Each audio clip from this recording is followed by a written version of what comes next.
Okay. Rock and roll. Good evening, everybody, and welcome to the August 6, 2025 Hyde Park Planning Board Workshop and regular meeting. Please join me as we pledge our allegiance to the flag. I pledge allegiance to the flag of the United States of America and to the republic for which it stands, one nation, under God, indivisible, with liberty and justice for all. Our first item on the agenda is a continued public hearing. This is the Belfield PUD Phase 2B subdivision. May I get a motion to reopen the public hearing? So moved. Second. All in favor, please say aye. Aye. Public hearing is open. Come on down.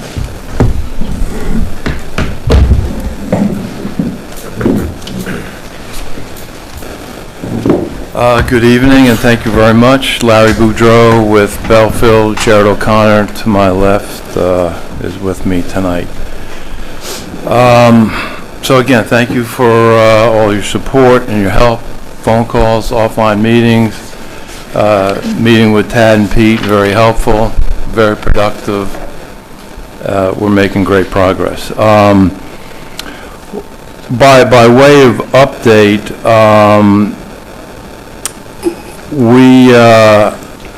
we did some more borings on lot 8 out there, and as a result of that, we want to do some slight shifting in the lot line. The lot area remains the same. You wouldn't even notice it, with the flagging done out there. Currently, it is flagged the way we submitted it. I still would like to schedule that walk. Site visit, yep. Because moving 10 feet here or 20 feet there, you're not going to see it on a 7.5 acre site.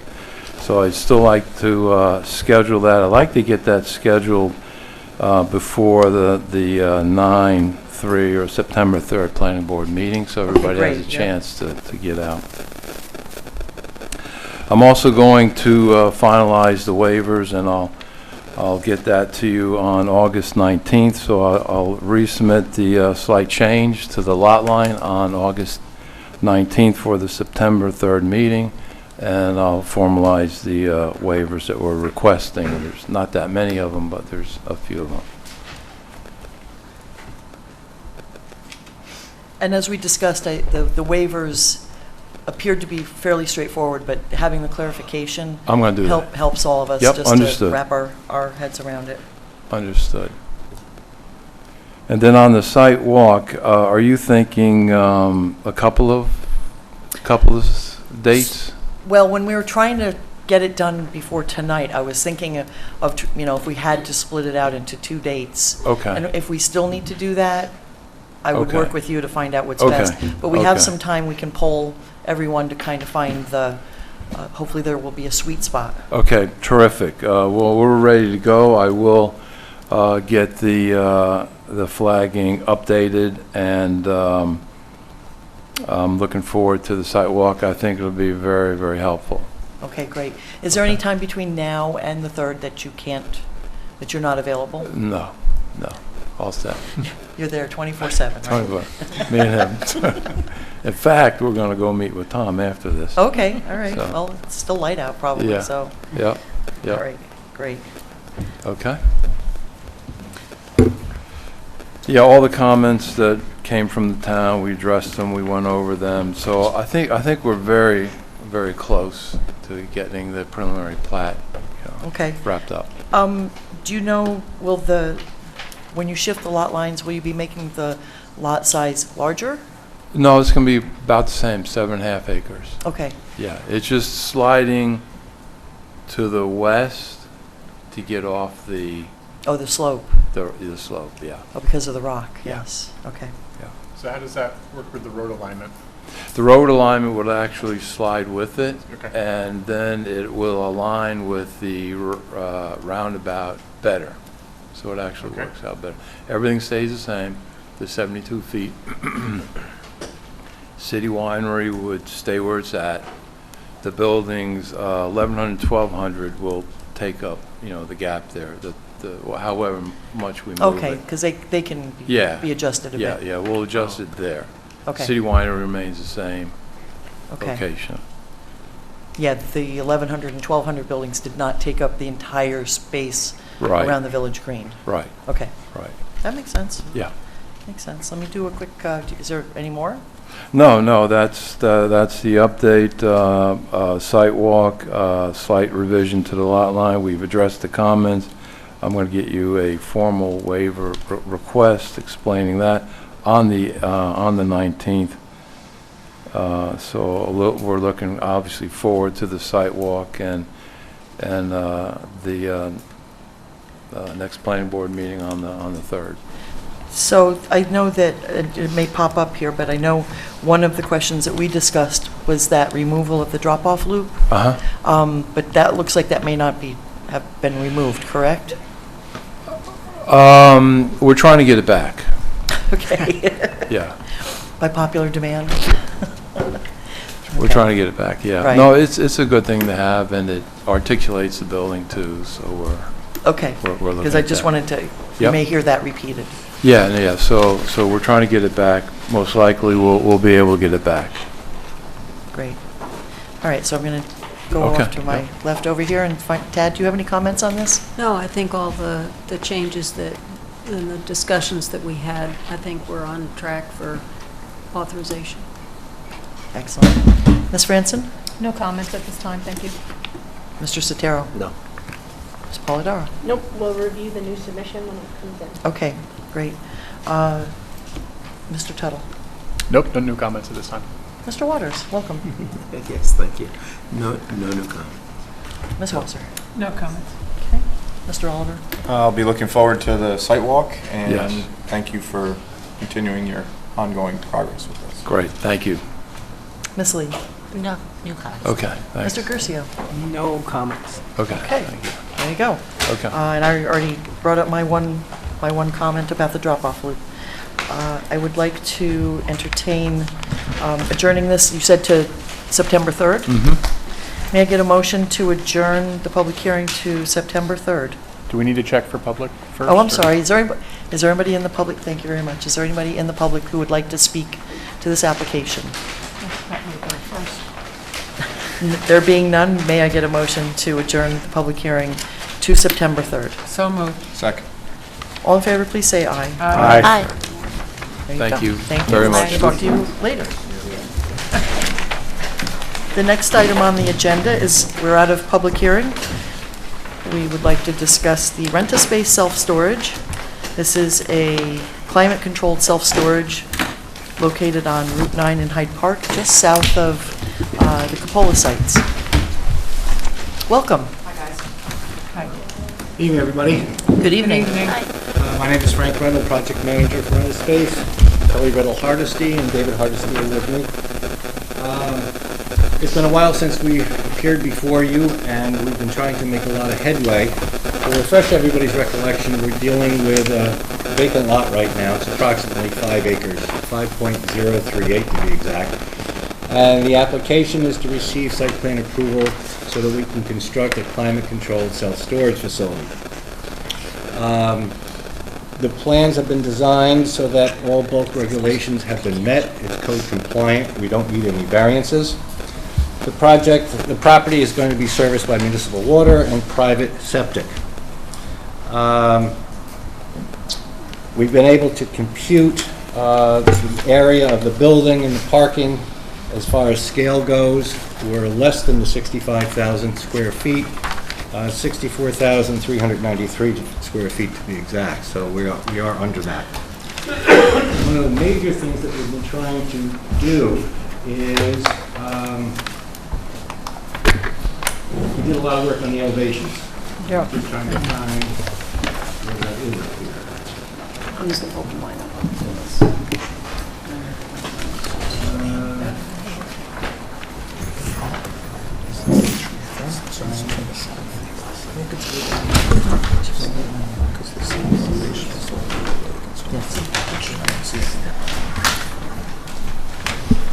That's one of the views. Kelly spent a lot of time working with the elevations to get something that's aesthetically pleasing, something that the planning board and the town can be proud of. And this is what would be facing Route 9, correct? Yes. Yes, that's the front elevation, that's correct. Since that time, we did receive a comment memo from Bonnie's office. We submitted responses from that.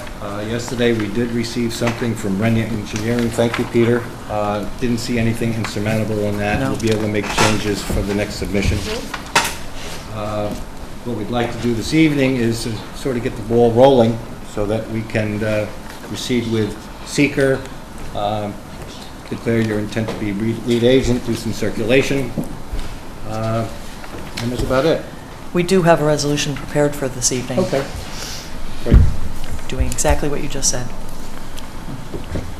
Did you want to walk us through the elevations that the packet we have does not have the south elevation on it? Okay, let's see. That's the I mean, front. it did in the PDFs that you sent. Pardon me? The PDFs do have it, but we got this little packet, and That's the lighting. And this is kind of copied a little weird using color because this elevation looks purple. It really has to do with the signs. That's the lighting plan. The lighting plan does show that there'll be no trespass. That's landscaping.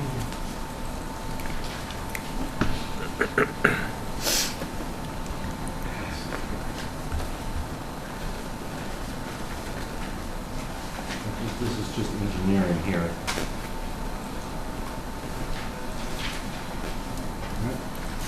Trying to find the rest of that. And that's the front elevation. That's a sign plan. Yeah, that's the sign plan, but it does show the elevation. Civil plan is going to be the most megabytes. yes. I don't see it. Are you trying to get to the civil plan? No, the elevations, Elevations? south. It looks There like you they're go. called LMV. There we go. Oh, those are the old ones. Those are old. Yeah, Yes, that's old. That's the original. that is the old one. Yep. Yeah. I don't see it. It's 5743 kilobytes on my, if you look all the way to the right, I don't know if you see 5743. I got a 5735. Maybe that's close enough. No, Ugh. it's part of the engineering. I don't see it up here. Oh, you have some of the old elevations? Okay. But you sent them out earlier, and so I'm hopeful that it's everybody had a LMV chance to take a look at the At detail. the end. Maybe Cynthia can show me what I'm doing wrong. Yeah, there's lots of peaks and put some sliding barn doors on them. That's the old one, because that was, originally submitted a short EAF. It's subsequently followed up with a full EAF at the request of the town planner.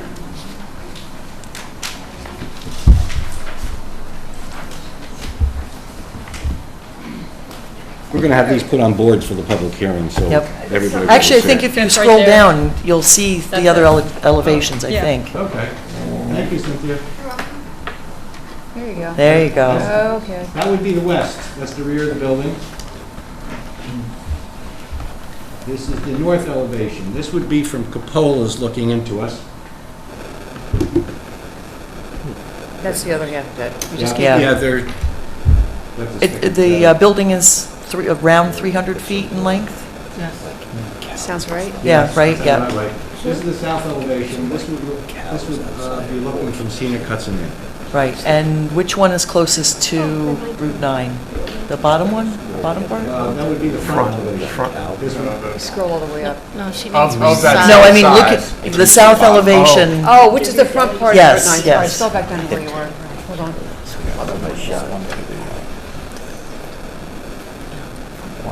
Oh, when you put the two pieces together, you mean? Yes, That's the back, yeah. okay, so that's That's the front. Okay, Yep. you can kind of see like the elevation in front of it. yep, okay, thank you, thank you. And I know that, I'm not sure if everyone is aware, but there are lots of,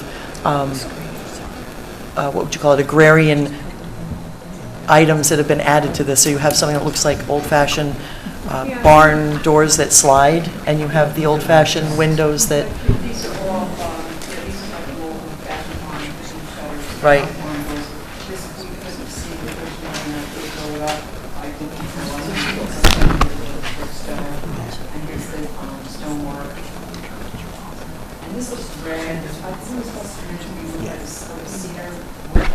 Okay, right, but once, I mean, it's hard on these, but we would get samples of what they would actually be. Sure, Yeah. sure. So what I liked about this is that you broke up that long monolithic roof line Yep. That's what with, we tried to do. with both high-pitched ones and then lower eaves. I don't even know if my terms are right, but the eaves that are, Gables. Gables, thank yep. you. Yep. And then what we did, the next page after this, Cynthia was looking at them, I was for the building inspector, we added that sheet that showed the hallways and all the elevations. So you knew Interior where- floor plan. Yes. The interior Yep. floor plan with the doors. And this way you could see that there's a walk, like an open Right. space, that the actual storage is in the center, correct? Yes. Well, that's just fire code anyway, that's something, regardless, we have to do that, so. Okay. Well, this is the first time I've seen an indoor storage space like this. Oh, You know, the other one that's in Hyde Park was, they took an existing building and then, and KO. added, yes, and Yes. added that in, so it wasn't right, done like this. right.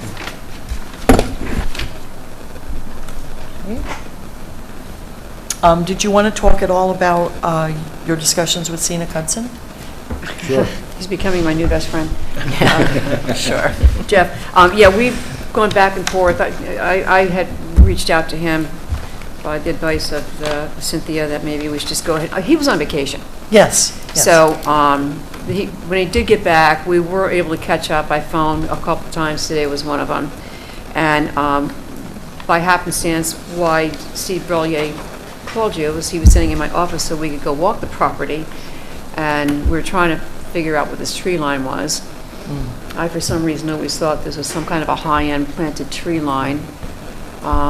There's nothing there of any value. I know, for some reason I thought they were very expensive trees.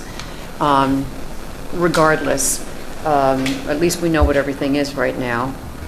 I'm going to spend some time with Jeff to see if we can look at everything once you can see through what's there and what's not there.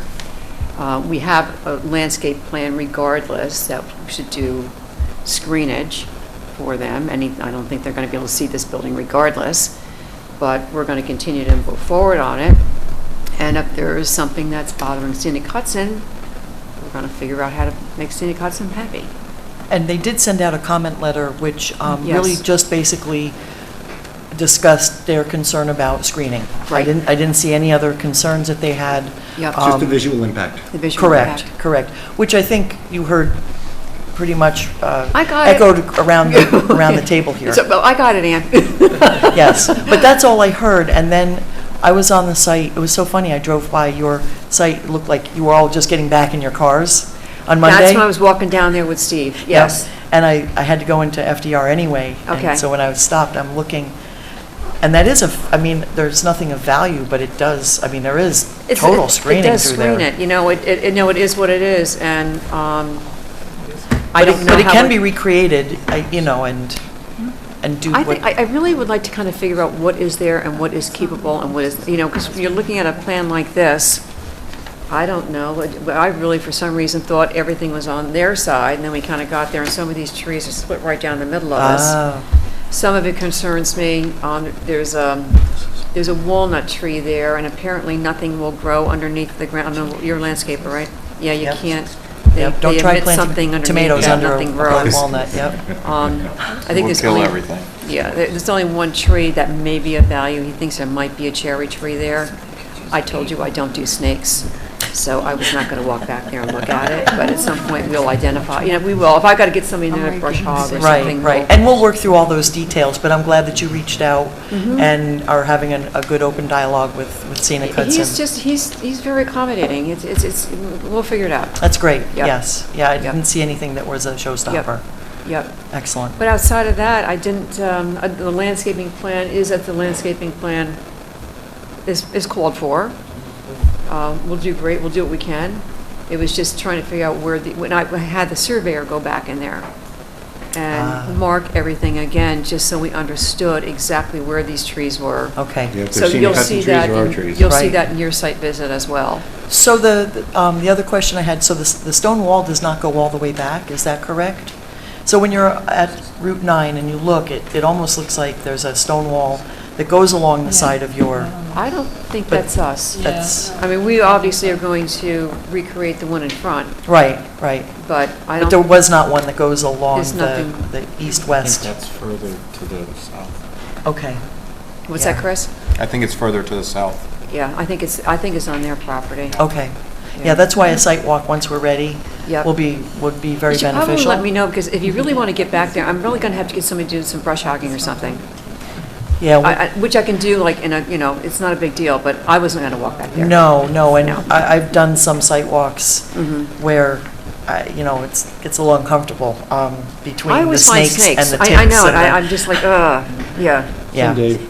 yeah, so we'll work that out Okay. also. gotcha. Okay. Gotcha. Were there any other major comments that you had? I don't think we did. I think we spent an exorbitant amount of time trying to see if we could get this architectural right.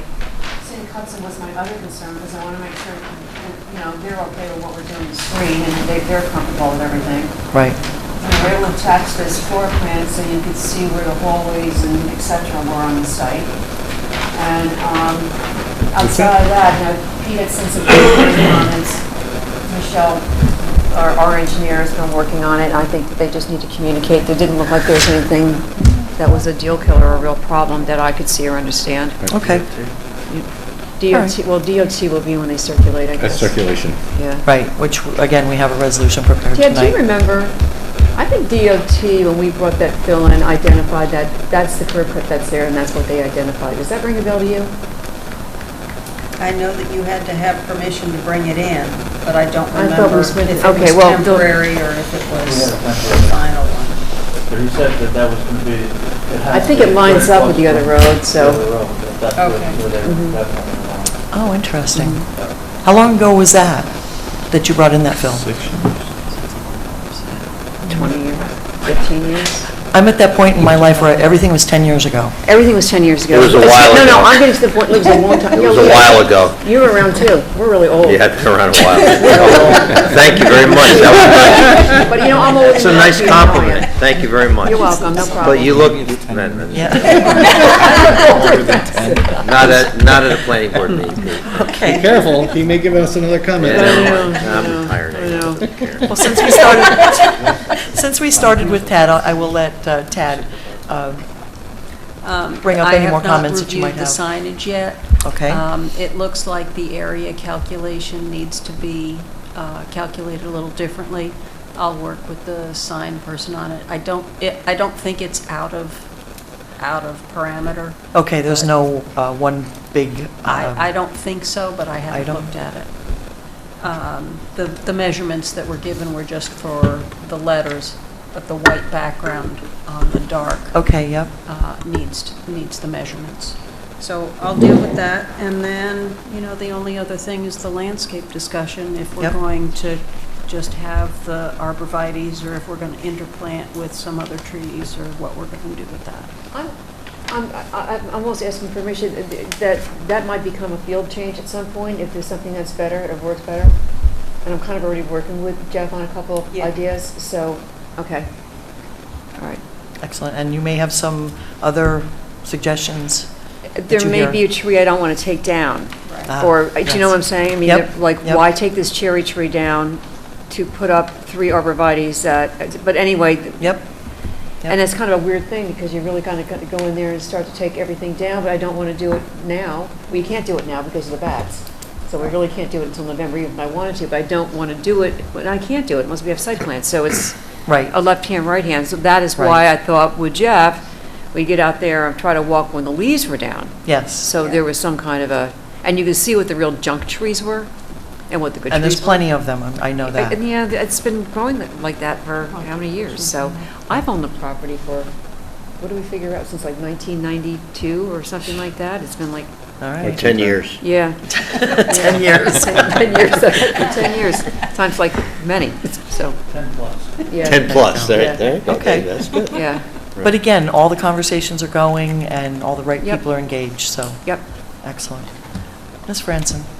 I just got back from vacation, so I have some notes in terms of the review. So we were talking about parking earlier, and I was mentioning that on the bulk table, the parking, what you have there as the standard is, the number of off-street parking spaces required shall be the minimum necessary. That's not really a standard. So I had looked at one standard, which is ITE, Institute of Transportation Engineers, Okay. and they have 1 per 10,000.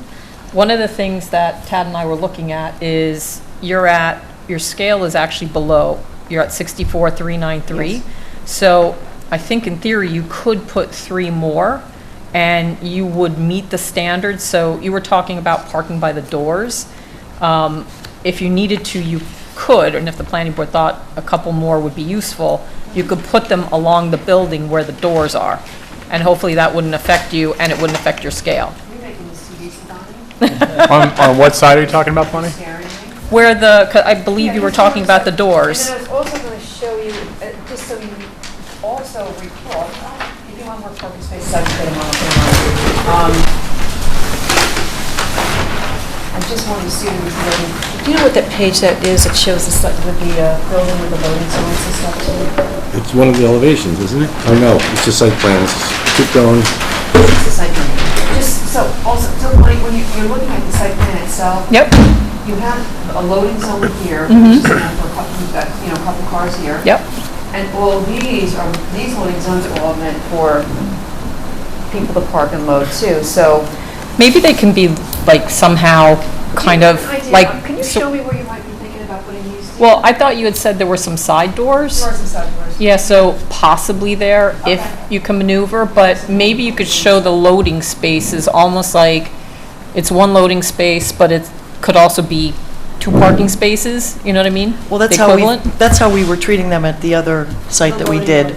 Yeah. Because there's no long-term parking Yeah. at a storage Understood. space. I mean, So maybe showing that, plus if you wanted to add, my thing is you can add 3 more and stay in your scale.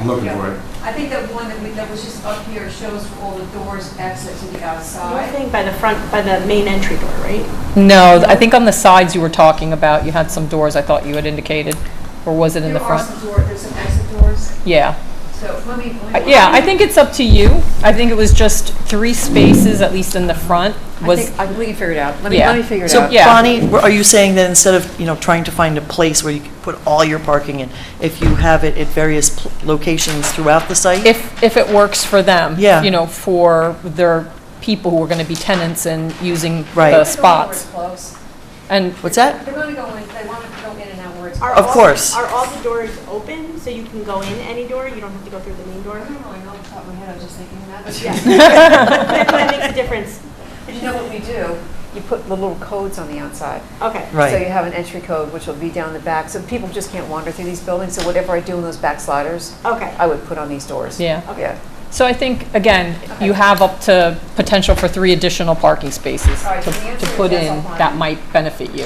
I'll find it. Okay? Yep. Thank you. And then, it was a great job addressing most comments. That was one of them. So the jog in the sidewalk, I was actually raising this with Pete. I think you said it was because of a guy wire. There's a utility pole there. Yeah, and I didn't know, I was asking Pete, is it something that the utility company would actually move so you don't have to put the No. guy? You already talked to them? That's not gonna happen. Okay. I was going to say, good luck. Yeah. The problem When with when you jog- drive around Hyde Park, you're going to see some very funky sidewalks Yeah. that are, they just have to go around. So then my only thing is I don't know if it needs to be a little more curvilinear because they're supposed to be ADA compliant, or if you have enough, I don't know, so that's why I was wondering. DOT has to approve that piece. They're gonna, Well, it's on private, But because it connects to, it's sort of in the DOT right of way.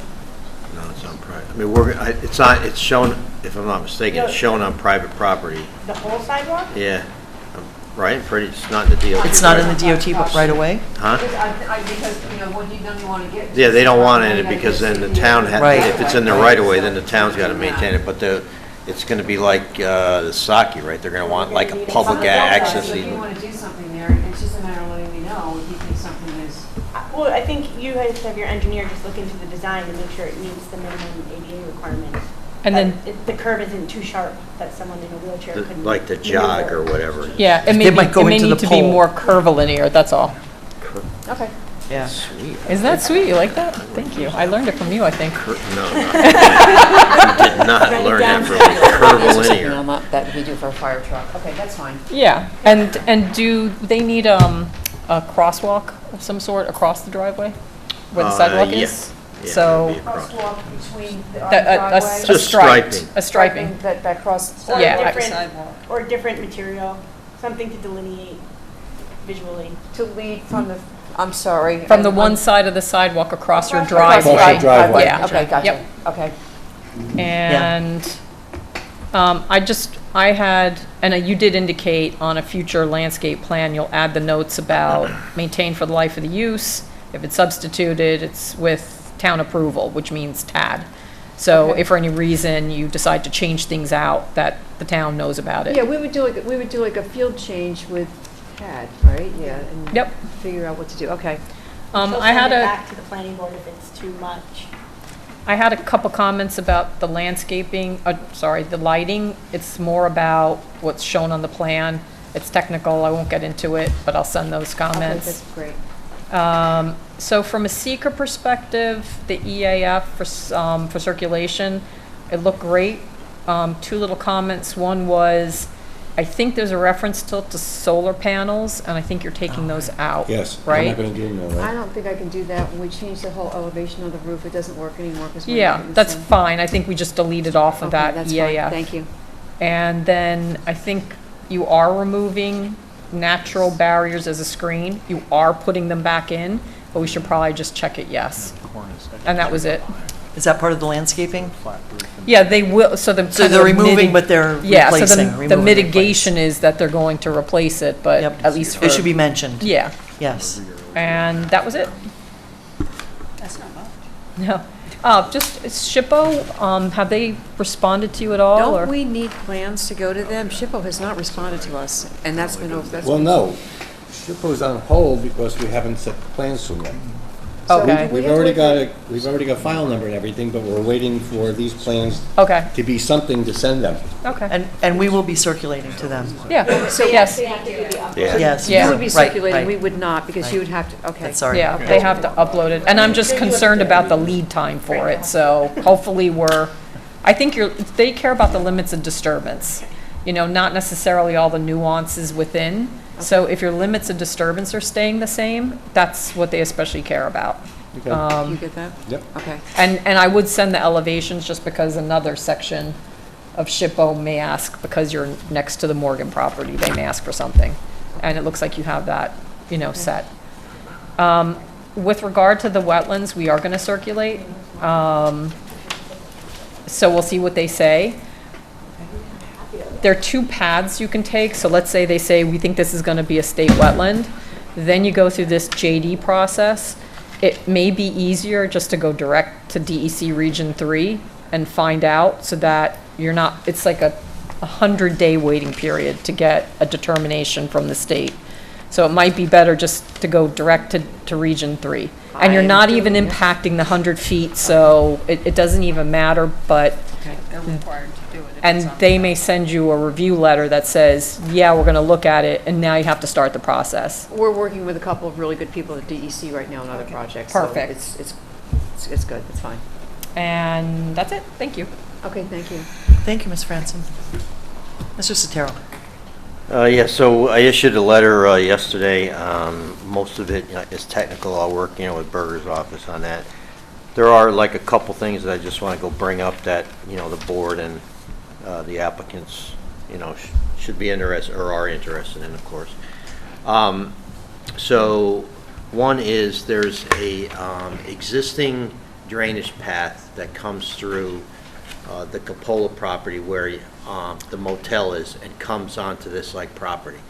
So as part of the project, they're going to be building this thing out, and it's very close to the northern property line, and there they're proposing a retaining wall for, the grades. So it's going to cut off that path, but they're putting in a pipe in the wall to intercept the drainage. So, long story short, it's very, very tight. I think they can very easily go to John Capola, maybe get a letter-like agreement that they could do a little grading on his site just to make sure, because right now, they're trying to work within their property, and it's very, very tight. And I think just work something out with John. He'll give it to you. I'll work So you can do a little grading and make sure it all channels in there, right. Right, And then- which is nothing that we can require, but it would help the project a lot.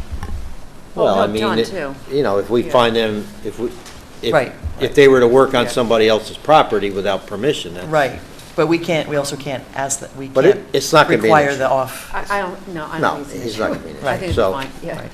So, speaking of, the wall, so the wall in the plan shows it as a poured concrete wall, but the details show it as like a stack block wall, like a gravity wall. I'm just gonna make the assumption, I assume you're going with a stack block wall, but, the board would wanna see, what the wall's gonna look like from, the, northern end. So if it's like a stack block wall, what we typically do is you provide some catalog cuts. Here's the type of wall we're going to use, if it's going to be a certain color. I'm going to just try to copy whatever's there. Huh? I'm going to try to copy whatever is close to it. Well, all right, Oh, the retaining wall. The retaining I thought you wall. were talking about the stone wall. No, Okay, no, no, retaining no, wall. the Okay, retaining wall. All right, gotcha. Yeah, So we'll do that. so then, we typically have applicants, okay, this is what we're going to use, and, you put, the picture on the plans. You don't submit the details of the wall until you get a building permit, because Okay, I'm you're going to sorry. hire the wall manufacturer to design, the wall. It's not going to be Joe, so it's just, for looks, so the planning board has some say in the looks. And then the other thing is, I don't know if you've talked to any contractors yet, so it's a big site, and it's a big, building. You got site work going around, everything is tight to the property line, so you should talk to some contractors in terms of how you're gonna stage, the site. Is there gonna be building work going on at the same time as the guy's gonna be doing site work? Joe is showing, stockpiles, soil stockpiles within the footprint of the building. That may not be possible if there's going to be building work going on simultaneously with the Right. site work. Maybe the site work's going to be done to a certain point first, and then the building guy will come in. So like a sequencing, and that's required in, the SWIP, but that also leads to where you're going to put all this stuff, like material storage, contractor parking. Right now, there's nothing shown. So, we always ask for, hey, where are you going to, and there's going to be a lot of stuff, to store, because it's a big, building. So where are you going to put it? So just, Okay, is that going to be part of my building permit application? no, this should be on the site plan, because if you got to disturb more land to have the storage area, that's got to be taken into account in the SWIP and blah, blah, blah. And some blah, of blah. it might be temporary disturbance, just Oh, yeah, for- yeah, right, yeah, just yeah. during It might, construction. it might be temporary, but, like the stormwater basins in the back, everything is tight. So, Right. you're gonna need a lot of area, for lay down of materials and stuff, and Okay. so talk to some contractors who you've worked with, Okay. kind of get a feel, McCormick, talk to them, Yep. So those are, the rest are technical things that I'll work out, with Burr. Nothing that's a big deal. The site's all, on Runabank, gravel, so it's gonna go percolate fine, so the drainage is gonna be fine, so that's it. Thanks. Thank you, Peter. Thank you, Mrs. Sotero, that was a nice review. Ms. Polidoro? Hello. Just building on some of the comments that have already been brought up. For the sidewalk, we will ask that you give a public access easement to the town, just so that if you sell the property, someone else can't come in and close off the sidewalk. So that's something that we'll work on. we can review that after as a condition of approval. And then the wall issue, not the retaining wall, but the wall along Route 9. It would be nice to have more detail, either to say we'll match, to match existing dry laid stone to the south, or however, just so there's a little more detail. So again, if someone else builds it out, we're not getting something completely out of character that doesn't match. As far as seeker, this is a type 1 action because of its proximity to the National Park Service historic site. We have a resolution tonight to refer it out to the involved and interested agencies, which will start getting comments back. And it also can go to county planning. That's it? That's it. Excellent. Okay, so I am going to start with Mr. Tuttle. Thank you. Nothing too big. Happy to see the conversation with Jeff going on. Landscaping is obviously a chief consideration here, and happy to defer to him as well as to Chris on a lot of that. Just off the top of my head, has there been any consideration of like using the building itself, lattice and vining, anything like that on that south side?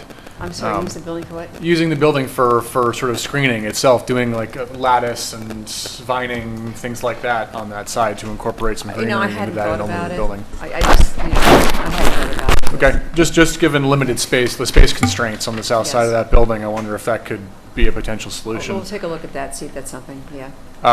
I saw that Jeff had asked for, I guess, perspective renderings in the winter. Is that correct? I think that was in his letter. He did. I'm still working with some different things with him, so Okay. I'm hoping that we can clear a few things up, especially early fall or mid-fall when we can actually see through these trees. So I'll do whatever he needs. But Sure. okay. Yeah. It was something I was going to mention anyway, but so I saw that he did. I'd come up with but- another thought for him today, and Okay. so we'll see where it goes on our next meeting. Yeah. Great. Okay. Let's see. I feel like I may have asked some version of this last time you were here last year. The front windows. I don't know if you can pull up the floor plan again. I'm trying to figure out what exactly is behind all of the windows that are on the front facade of the building. There'll be a hallway, and you'll see the doors, but we tint the windows. They're not completely clear. Yep, Because okay. I can't deal with the sun anyway. I can't keep up with the energy. Yeah. Yep. But, yeah. So they will all be tinted. Basically, you're not going to see anything. No, well, you'll see it. I'm not going to completely Okay. block everything out. At some point, it's going to look a little self-storage, but Right. there's a hallway in front Yep. of it, and it won't be like bright. It won't be like the U-Haul ones that have the glass and then the bright orange doors on the Well, I'm not going to interior use of orange it. doors. That's Sure, for right. So it'll probably be more like a white door, or something more subtle, like a blue that we're using on the outside. So what you'll see through is the hallway and then the doors to the units You'll is see what some- you would see But through again, the- they're not clear windows. I Yeah. tint them to some level anyway. Yep. Right. So at night, there will be lighting on that hallway behind there, I assume, so you will Yes. see inside of it Yes. despite the tinting. Yeah. Yeah, obviously, right. Yeah. Okay, I don't have any follow-ups on that right now, but it Okay. might be something for us to just think about is that ends up being, like, that's a lot of windows along there, which is generally a good thing, but ends up being a substantial portion of your experience of the facade as you go by it is what you're seeing through those windows, especially at night. So just something for us, the board, to In terms think of that about. U-Haul building on Route 9, I was thinking of the one on 9W, going down towards Newburgh. There's a couple that do that, let's see. Like a lot of people, I've been on vacation a lot recently, been out of town a lot recently, so I haven't gone deep on the architecture. I don't think I'll have much, but if I have a couple detailed comments, I will try to get those to you very soon, and it won't be anything major. Okay. Let's see. How tall is the retaining wall? I don't remember, I have to look at the plan. I'm wondering, do we? I have to They look may have at, varying heights. it wasn't anything like huge. I mean, I want to say maybe 6 feet, maybe. It wasn't, Okay. it wasn't huge. Would we require a fence at the top of that? They show one They on should there. show one on there. What Yes. kind of fencing is? I think it's a black wrought iron, Like a I black think. wrought iron, like a Wrought iron, pool okay. fence type of thing, you know, Yep. Like aluminum full like an fence? aluminum. Okay. yeah, Like that. yeah. Great. As much as he was talking about the look of the retaining wall, we're not really going to see the retaining wall. It's going to be blocked by the building. The fence on top is the only thing we might actually. So I was just Well, making sure it you'll see wasn't a the chain retaining link. wall as you're driving south on 9. Would you even, okay. Yeah. Yeah, you're gonna look, I mean. Oh, yeah, I had the elevation backwards in my head. I was thinking it was going in the other direction, but it's going, No, you're gonna it's see pointing it, north. yeah, you're gonna see it as sure. you're driving, so. Yep, that makes sense. Is there any other fencing on the property I besides don't that? fence around the property because I don't need to, Right, because you have to have access to get in. so- yep. Okay, I think that is it. Yeah, I don't have any real concerns about parking. I think we could use the loading spaces and be fine with that. Well, I'm going to But- try to figure out how to get a few more spaces on. Yeah. We'll get that done. Yep, Yep, okay. Thank you. yep. Thanks. Thank you, Mr. Tuttle. Mr. Waters? Yeah, overall, it's a far cry from what we started with, so, I mean, it's more barn-like structure, Yep. which I think is appropriate for what it's next to, the scenic, property and FDR Thanks. site. Thank you. So I think that works really nice.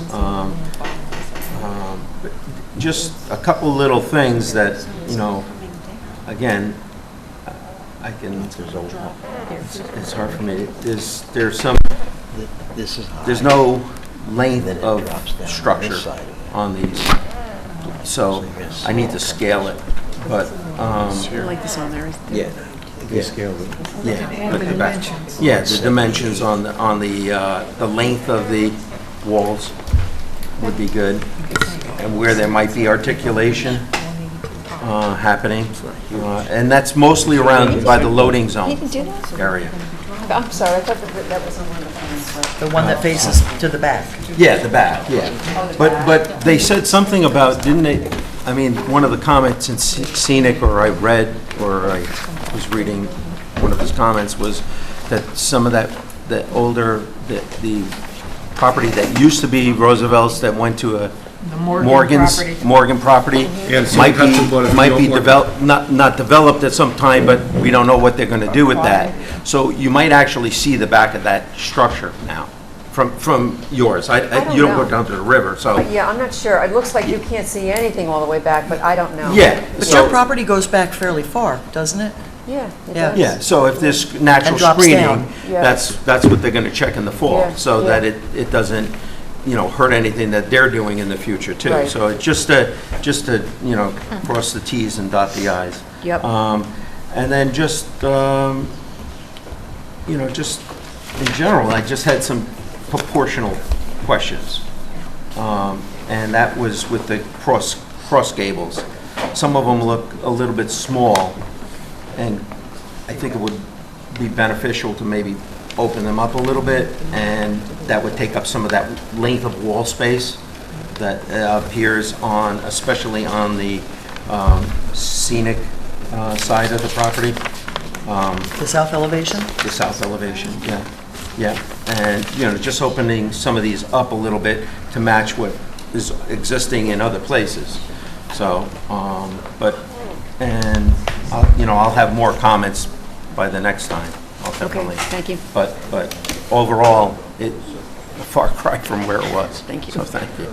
That's high praise. Ms. Wasser? Thank you. I'm going to be echoing some comments, but I think it's important to hear where we all are. I also really appreciate the design development. I wish all of our applicants would take our comments to heart like that and develop something that looks great in Hyde Park.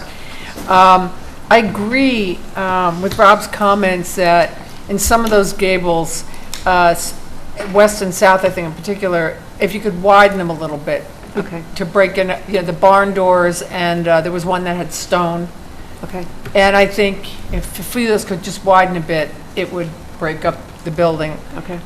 Very happy you're meeting with Jeff, and I think the later you wait and fall, the more accurate the view will be. Yeah, I know you're talking mid-fall, but the leaves are really off Yes. by November 1.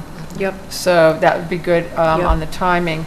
And I also agreed with Dylan's, I thought he had a good comment on the windows. I don't know what it is that I'm asking you to do. Right. But, that the night lighting shouldn't be too bright, and I think he raised a good point about what that looks like in the night. Okay. So thank you very much for all the effort. Thank you for being patient with us. Thank you all for being patient with us. Oh, We had some of that issue with the Mavis structure, with the Okay. windows, when they put those right on the... The tint on on the- it? Oh, yeah. No, yeah. Yeah, that's No, right. about seeing through and seeing automotive parts and things like that laying gotcha. around. So that's where I think this is being driven from, that, it just, even some of these food marts and things like that, they start putting firewood in the windows and Right. hanging signs on things, Yep. and that... Well, I can that's- guarantee you nothing's going to go in. Yeah, this no, window. I know you, so I know you won't worries. allow that, yeah. Yep. Okay, good clarification. Mr. Oliver? So again, thank you so much. I know from our last time talking about this, the architecture has improved, in my opinion, 100%. I like it.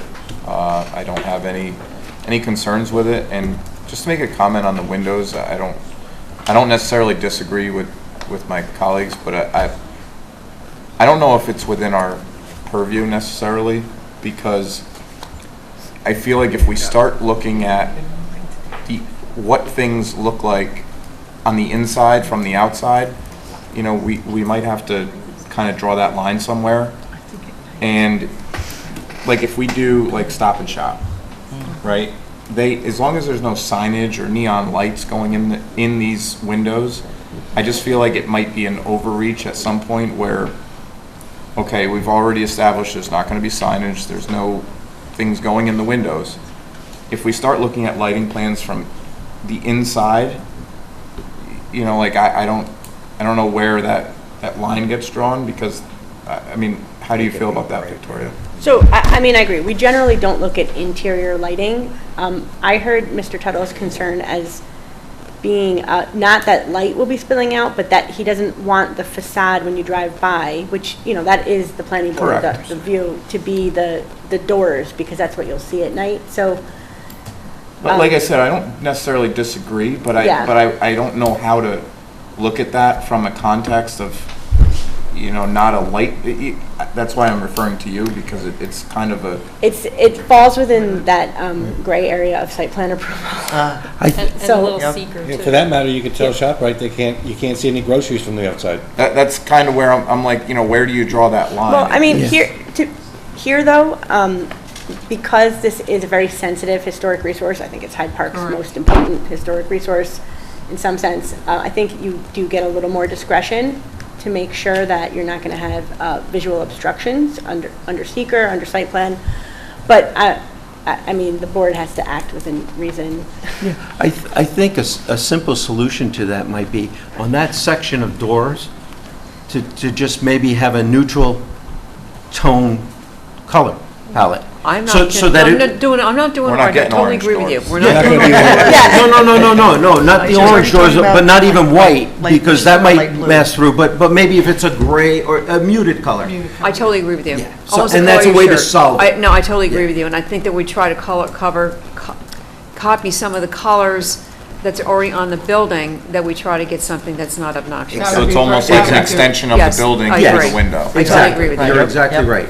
The All right, that's, same, we'll bring in that to the the same kind of architectural, a whatever tint it is. as you the guys window endorse. or something like that, yes. I totally agree with you. Yep. Okay.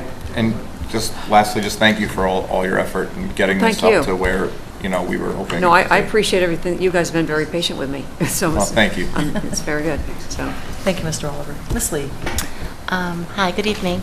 Just wanted to second a couple of things. Thank you so much for working with Sienna Hudson, and also the improved architecture.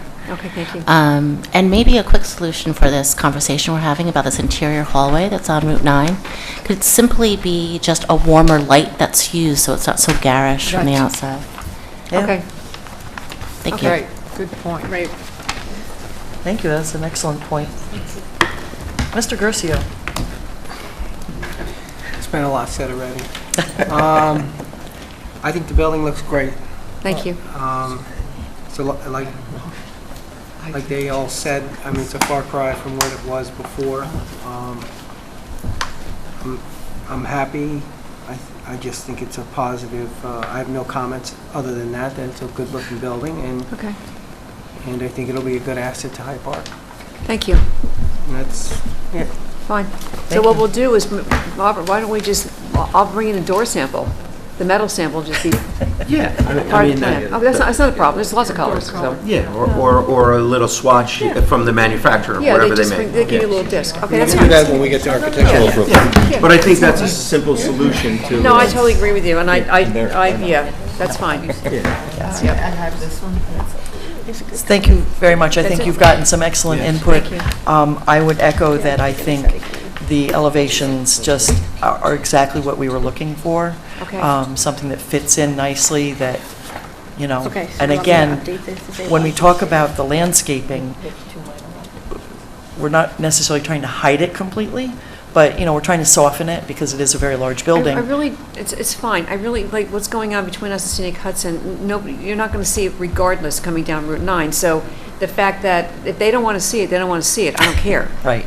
That's right. fine. Yep. Yep. No, understood. I'm just saying that because Thank you. it has come so far, Yep. it's actually it's a visually attractive building at this Yep. point.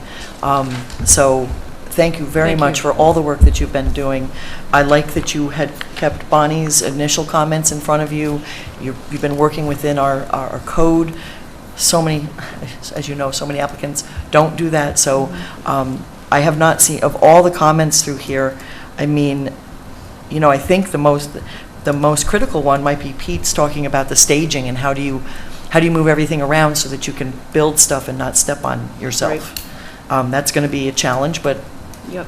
obviously, but everything else just looks like some cleanups on the EAF, and maybe you know, get us some of the detail for the retaining walls and the stone walls, but nothing major here. So we do have a resolution prepared for tonight that types the action and circulates to our local agencies. And Stephanie. I have it. So, before you read through, I just want to add, because of this EAF change, Thank you. Oh, you always change. so just in paragraph 2, at Where the it end- says declares its intent? Yeah. Yep. At the end, just put, as soon as a revised EAF is received. So, Soon as an Revised Yeah, EAF. Revised as soon EAF. as a revised. As soon as a revised EAF. Yeah. I is heard you and I heard her, I'm just trying to get the We're gonna wait. clarification from the lawyer or the chair. Okay, you want it revised, the word No, revised in yes, there? yes. Revised, Is received. EAF is received. Okay, Couple good. items, yeah. All right, what? There were just a couple items that needed. Okay. Resolution to classify the project under seeker and refer the project to the Dutchess County Department of Planning and Development. Rent-a-space, self-storage, August 6, 2025. Resolution 2024-53. Whereas, now therefore be it resolved that the planning board hereby, 1, classifies the project as a type 1 action under seeker. 2, declares its intent to serve as lead agency in a coordinated review of the project and directs its secretary to circulate notice of same to all involved and interested agencies as soon as a revised EAF is received. 3, directs its secretary to refer the project to the Dutchess County Department of Planning and Development pursuant to Section 239M of the General Municipal Law. Is there a second? Second. Any discussion? All in favor, please say aye. Aye. Any nays or abstentions? Motion carries. Thank you. Thank you so much for your Do hard we work. have a new date, or you just want to wait for the comments to come in and? are you ready to set a hearing, or do you want to wait?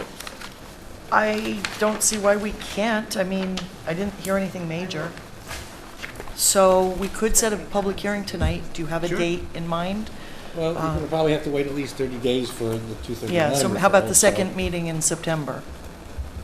What's that, the 17th? Yeah, 17th. 17th of September. I don't Can think I- we're going to be here. Oh, I This- don't think, ah, I don't no. think, you know, You're gonna be let's, away. please set it. There's a possibility we could be here. What would the meeting be after that September? What would the next? October. No, October. oh, can God, pull we it all up. sitting here with phones. October 15th. Oh, You don't have October one on the 1st is a holiday, we're not meeting. Oh, Jewish okay. holiday. So it would be the 15th after that. Leave us on for September. They're doing some major construction where we're going, and we may decide not to go. So right, Oh, okay. So we're going to put it down for September if 17th? 17th, and we don't go, then if we do go, I'll let you guys know in advance. Right, we can always open Well, and they got to adjourn. publish it. Oh, you got to publish it. Publicized. But you said we can open and adjourn. We can Yeah. open and Okay, adjourn. fine. We can handle that. So Okay. may I get a motion to set the public hearing for September 17th? So moved. Second. All in favor, please say aye. Aye. Thank you. Thank you, everyone. See you in Thanks for your September. time. Excellent. Hanson, yeah. Our next item on the agenda is the Hanson-Young lot merger.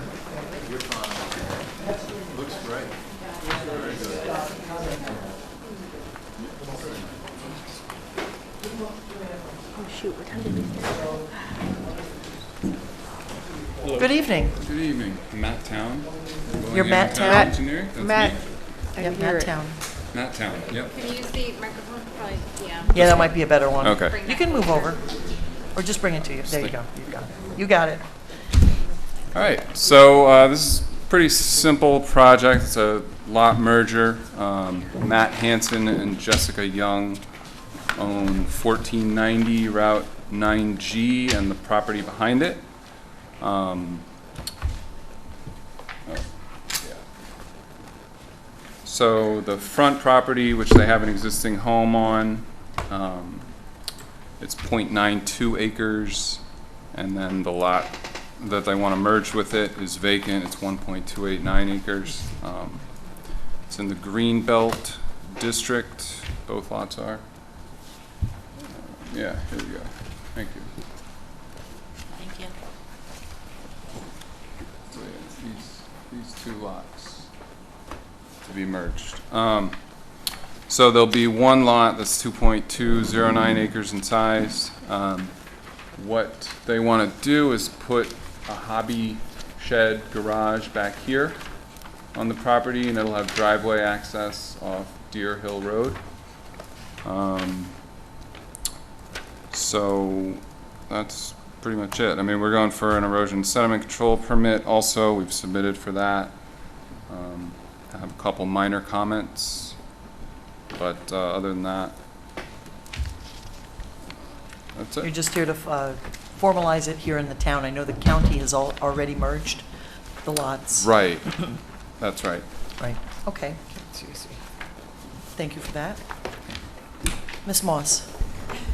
The one thing I think we'll need to talk about is where the driveway access is going to be on Okay. that road. Because if I heard you right, you said the driveway access for that hobby garage is going to be off of Deer Hill. Yes. Okay. And then through the erosion control permit, Pete and I will have to work with the grading and the drainage, because apparently there's some flooding that occurs during heavy rains near Oh. there. Okay. And we don't want to add any water to neighbors. They're going to put dry wells in for the roof leaders off the garage, but I think we need to make sure that there's no increase in the runoff. But that's for the erosion control. ESC. That's the plan. erosion control That's permit. not, right, so, right.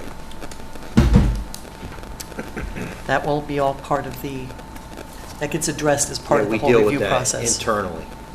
Right. Yeah, they would do that with the building permit. Yep. Gotcha. But the driveway does need to be shown on the plot. Okay. On the plat. Sure. Excellent. Do you want the driveway on the plat? Not Because if really. the driveway's on the plat, then, Then if it Then you changes have a to- little bit, Yeah. but do you want a how is- separate sheet showing? it'll How be is on it the gonna be ESC plan, right? Yeah, I did submit that already. Yeah, we haven't looked at it. Okay. That's fine. I think we should put it on the ESC plan, because in case it changes, once, Howie looks at it, we don't show something on the plat that's gonna be filed, and then it ends up being a little different. I think it's different than a subdivision, because when you create a lot, you need to ensure access. And here, the lot's going away, so they always have access from It's not site. the other piece, right? So it does not They could show always on give the access. Normally, we do require that they show access, but here, I don't know if it, Okay. Because it's not site plan. Right. it's not site plan. And again, they're not creating a lot, Correct. they're uncreating a lot. Yes, correct.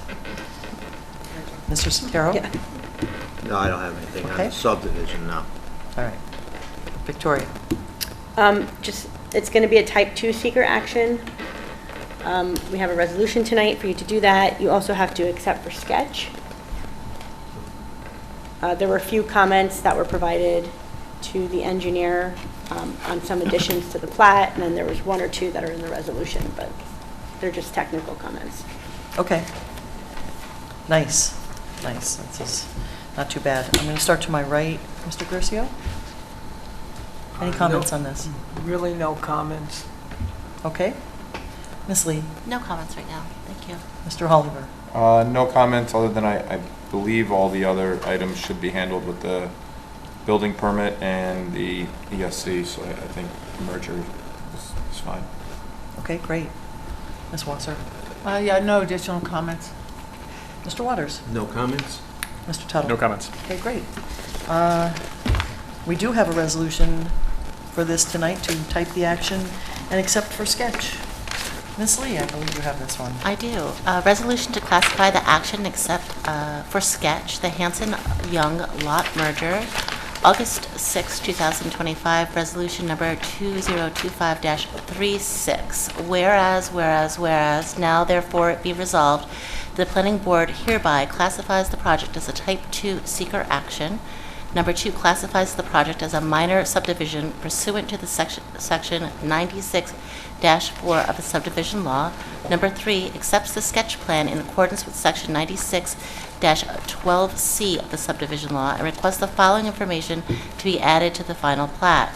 A note stating that the garage and shed encroachments are existing conditions and that no approval is granted for these structures by the planning board in connection with the lot line alteration. B, update the zoning table to include the actual dimensions in the provided column. And C, Department of Health permission to file signature block. Is there a second? Second. Any discussion? All in favor, please say aye. Aye. Any nays or abstentions? Motion carries. Great. Do you want to set a hearing on We this? could set a public hearing tonight. Do you have the final plat? No, technically it needs to be submitted. Right. Okay. Well, they could probably get it in pretty quick, right? If we set it for September 2 7th. meetings out, then... Yes, September 17th, yeah.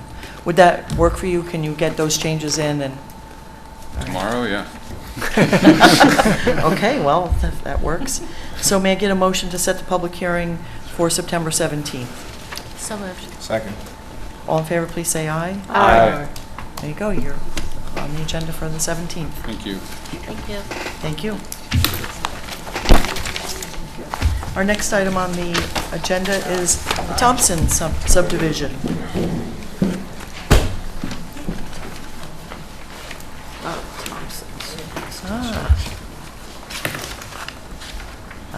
Cynthia.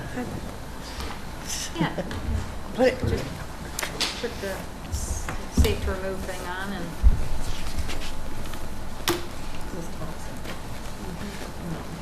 There may be one next to it, but otherwise, you'll have to take that one out.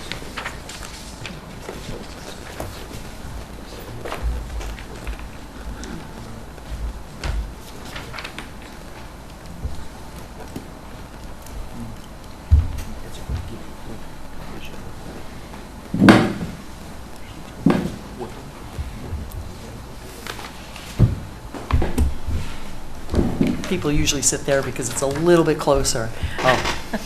Yeah, we didn't get the memo. It's been a while. Could you please introduce yourself to the board? I'm Matt Thompson. Matt Thompson, property owner of Paul Tierham's engineer. It's been a while. Yes. It's been a while. It has.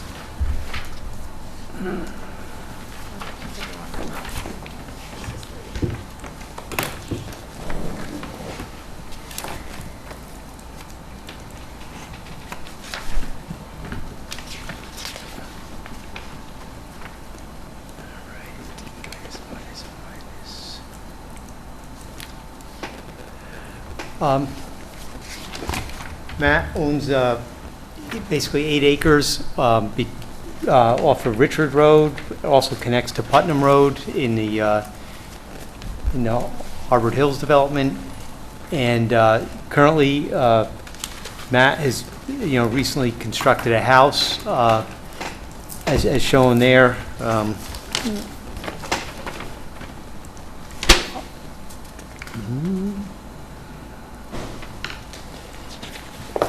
It is part of the property, and with the remainder of 8 acres, you'd like to split off a 1.3 acre parcel here, with the intention of putting up a house for his mother on a separate piece of property there. This is sketch plan submission. We have contingent Board of Health approval already on this, and I can bring up a map that shows some of that stuff if you'd like to see it.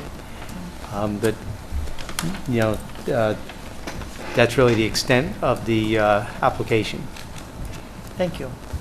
I know when we were discussing this that it's basically the connector points out onto Putnam that we're looking at pretty closely because, and I'll let Victoria actually handle all the details on that, but the plot that you bought is like the last of the open lots that were in that subdivision, correct? Correct. And so it looks like they had other plans for it maybe when they initially plotted it out.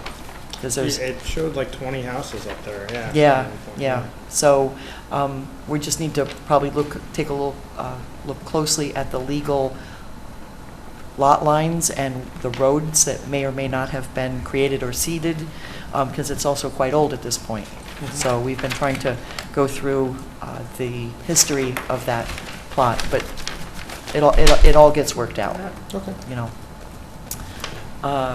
Tad. I did some comments late this afternoon. I think Cynthia sent them out. Can you bring the microphone just a little bit? Thank you. One of the things that you'll need to think about is how to assign density. We have average density subdivision. You have 8 acres. Half-acre zoning gives you 16 potential dwelling units, and you'll need to assign that density somehow between the 2 lots. And that'll go in the bulk table. Okay. Let's see.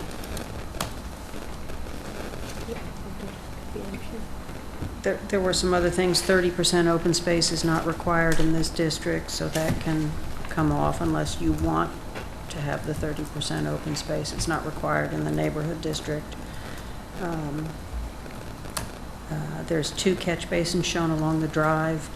I'm not sure how they connect, or if they connect, or if they're dry wells. On the existing driveway? Yeah. Your driveway? Yeah. So if there's a pipe there, we'll need to know where that goes and how the connections are. We can add that detail. Yeah. So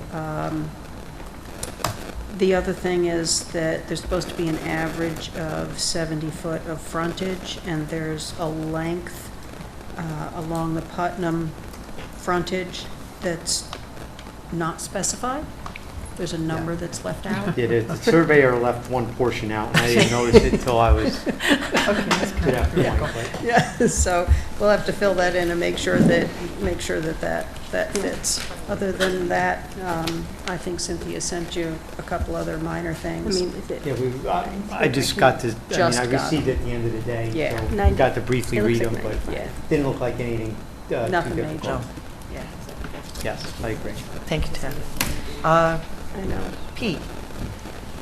No, I don't have any comments on the subdivision. I mean, we'll look at the erosion control plan. I think the big thing is, you know, Victoria and Yes. talking about Okay. Just want to make sure you didn't have talking anything. about other stuff. And the floor is yours, Ms. Polidoro. Okay, you guys, there's a big lead up to this, but it's just simple stuff. So the 2 adjoining landowners on Putnam Road both have access over the driveway. So the first question when we pulled it up was, you know, do they have a legal easement over that driveway? So then that brought us to look up historically the filed maps. And then we pulled the old filed map, and it shows this driveway piece as not part of this lot. It shows it as a separate roadway. So then that begged the question, well, what happened? How did that go away? Because we don't have an intervening filed map that we could find that shows you merging the driveway piece with the bigger piece. So I simply asked them to give me the history, which is did the town abandon the road? How did this happen? Because we need to kind of unwind it to make sure that the road was properly abandoned, or, if it's still a road, then show it as a road, and, we just need to make sure the neighbors aren't losing their access, and that everyone who has potential rights to the road their spelled rights out. are not infringed upon. So it's really a matter of discerning the two, whether or not it was abandoned and when. I mean, what complicates it is that the town of Hyde Park appears to have sold that piece at some point. So it might just be in your report, right? You might have all the paperwork that says they abandoned it, and this is why, but maybe they didn't, so. Where does the detail on that usually come out? Well, the town clerk would have records. Okay. Around the time of the sale. But also, even once they sold it, how did it get merged with the bigger lot? I don't know. I think it was all one piece at that time. Was it? Yeah, when it was advertised for sale, it was all one piece. So when you bought it, was one piece, but Yeah. something happened prior to you purchasing it that wasn't, Correct. that the planning board didn't approve. So there was a separate, there was a separate piece for a potential future road? Right here. Development. This was a potential road on a filed It's a little map. rectangle, yeah. And now you could see, this is, yeah, here. That's from the assessor's file. But on a filed map as well. Oh, okay. What people need access to it besides him? Well, the two neighbors have their If you look driveways there, always John, come off of it. There's a house, this driveway goes to a house here, and this driveway puts a house here, and the one lot front survey line comes here and encompasses the existing blacktop driveway that will go up to the new house. And for as long as we know, Hyde Park plows this, even in maintenance, they always plow this back to They have a name here. for it, they just don't have a sign out. They call it Putman Road Extension. The Oh. highway department knows where it is. Oh, wait, do they maintain it? They Yes. plow it, yeah. Oh. Wrong answer. They don't Okay. believe it, though. Wrong answer. So this is why it's. It was the right answer, but it was the wrong. Thank you for being honest. They don't want to. So. Yeah, we don't want it, though. Okay, well, these are not decisions for me to make. We just need a little, we just need to do a little more sorting out, because as a planning board, we can't approve something that modifies, I'll sell it back to you, that little piece. I mean, I'll buy it, sure, but we just need to do a little bit of digging to make sure we get it right. And then, once we know what the situation is, we can figure out ways to move forward. But right now, I think there's too many open questions on that little piece. Now, did So- you send this, I know John was telling me today something about, did you contact Pat Moore on this or something? A while ago, because we had an issue, I had an issue with the neighbor on the other side, because the driveways did a similar thing on the other side. Right, Not so- exactly. Not so bad. So, while the gentleman was up trying to survey, the other guy was taking marks off the ground. It was a little bit of a fiasco. So, yeah, Pat basically said they have access to it. You know, they can use it. I can't deny them access. So, I mean, I understand that. I think the only thing, Yeah. But I guess based on what, so. because they've used it for so many years. Right? It's one way to look at it. They've used it for probably 50 years. So he's saying they have prescriptive easement, Yeah, something like that. but here, Because we were trying to figure out how to give that portion back to you, and it became, Give it back to the town. yeah, just that portion, but it doesn't meet the standards of a road. I think I sent it to Paul. Did you guys get this? I sent you the assessor file, right? Yes, and I did forward it on. Showed what was there before. Yeah. so I think, I mean, you can talk to Pat Moore, or maybe your title company can help you sort it, because title companies are used to dealing with these kinds of, the nuanced road issues and title issues. And there might be something very simple. Here's the thing, you did it, all right, and it's done. There could just be a sentence that says this was conveyed, Yeah, the Right, or- town of Hyde Park might have done it. right? So it's just doing the legwork to sort out how we got to where we are, because you someone skipped the planning board, so we don't have that interim step. And the surveyor, I'm just thinking that the surveyor could research what was filed in the county clerk's office, because something would have had to be filed to Correct. combine that Yep, other. yep. Mike Dalbo did the first survey. When I bought it from Oh, the that's right, because town- Bobby Oswald said that Yeah, Dalbo did. Mike Dalbo, there was an issue with tool sheds, neighbors all over the place when we looked at the property, and the town let us do some test holes prior to purchasing. When we did that, Mike Dalbo happened to be there recording some stuff, and there were sheds everywhere. The town agreed to split the cost of the survey, but they couldn't they couldn't pay towards it. They deducted it off that price. So we had it surveyed then in 2013 or 14. Yeah, so maybe Mike has some information that he could share. Is he still working? Yeah, he was at, Clinton last night. Dalbo was? Yeah. I didn't see him. He had the, Hawaiian shirt in the back. Oh. Just He's a wearing little Hawaiian information. shirts now, okay. That's Mike. Yep. All right, so, again, this boils down to those very technical legal lines that are somewhere, whether it's in the title or in the survey or, but I mean, those are just the pieces that we need in order so that we can legally, worst case, it's still a road. You still get frontage on it. Your lot's a little smaller. And I don't think that really matters. But Because Right. there's a water main easement under, it's not like it's usable, so, in Right. the one section. yeah. Let's assume that this all gets resolved and stuff was done and it was done like right.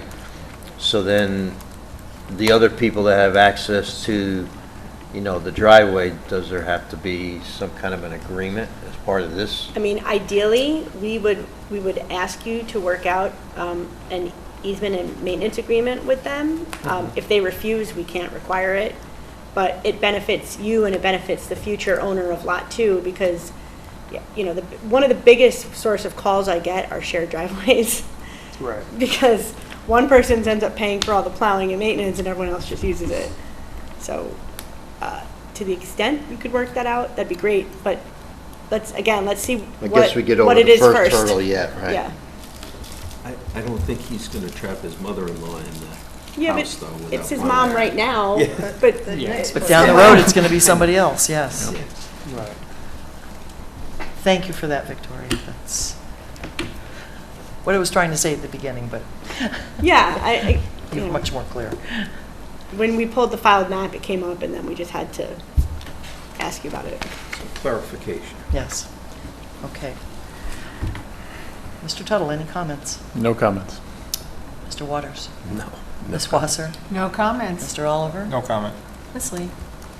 No comments. I just want to make sure that you have the tools to research how to do this. So I heard from everyone, it's either in an old survey or in the town clerk or at the title company. That's probably where you can find the information you're looking for to move forward. Or the county clerk? Or the county clerk. Yeah, You're yeah, comfortable we with have the that? Didn't we research. produce all that already? Go to Dalbo first. Yeah. Just want to make sure. There's a lot of things getting thrown Yeah, out, and yeah, so I yeah. know this is important to you, so I just Yeah. want to make sure you have the, we're steering you in the right direction. Excellent point. Got it. Matt has the people, he's just gonna have to pay one of the two surveyors or his lawyer to do the research, so. Okay, great. Yeah. No other comments? Thank you. Thank you. Mr. Garcia? And Dalbo's welcome to call me or Pete if he needs a better explanation. Better call you. Okay. Because then I'll have to try to explain it to you and I won't get it right. so. Okay, well, he's welcome to call me. Mr. Garcia? I mean, to me, I'd go back to when you bought the property. It was probably a title search done then. But I already sent that to you. You sent a title invoice. It didn't have, It had all the description with it. it had the description and the invoice, but when there would have been, before you purchased, an actual report generated by the title company, which would have explained you know, the history, it would have said, these are all the deeds, these are all the easements, we take exception with this, we're not covering your road frontage, or we are covering road frontage, Okay. so It's there's gotta be more. detailed report. Okay, if you Yeah. can find that, that might be helpful. Okay. I'd go back to. Try that first. Yeah. no, See if you have that first. Yeah. Free option. All right, excellent. Exactly. I'd go back to that. Mm-hmm. Other than that. Thank you for that. That was a good suggestion, John. Okay, well, that's about all we can do with you tonight. Okay. But hopefully you have a much better idea of what's needed to come back to do this. Well, minor- also, yes, but Go ahead. also, you said there's a water line easement under there, so is that shown on? Yes, It is. And we, for health department approval, we had to get a letter from the Okay. Dutchess County Water and Wastewater Authority. I didn't add it to this package for sketch plan, but we do have a letter from the county on this, that easement and crossing the easement. So it's the county, it benefits Dutchess the county? County Water and Wastewater So Authority. it's kind of like it's a road, okay. So, but we do have a letter from them. Is that how you're going to get water as well? Do you Yes. Connect? Yes. Okay.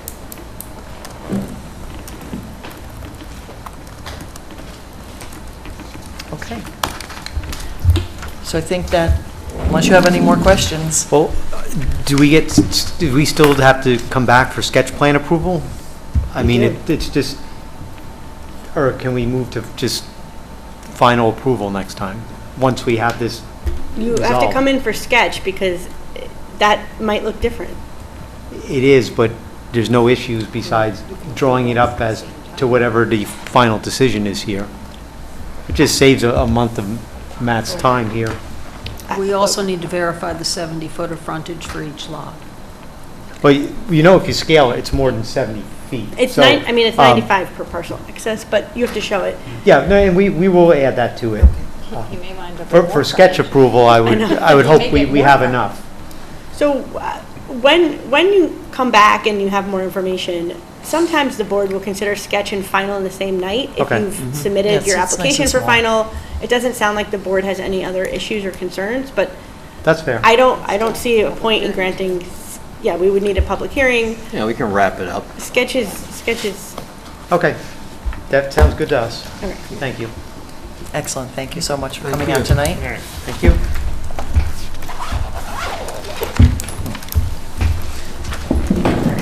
Next item on the agenda is Haviland Mobile Home Park. We have a lot merger and site plan. First up is the lot merger. Good evening. Good evening. Lena Lee from Pitangaro and Doge Consulting Engineers. I'm here on behalf of the applicant, Haviland MHC, to present the lot consolidation plan, and I can pull that up. I'm not sure.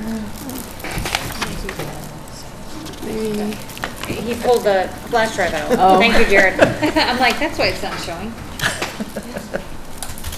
Thank you, Vanna. Jared's pro.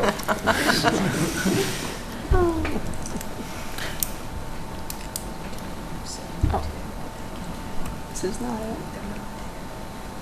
Oops.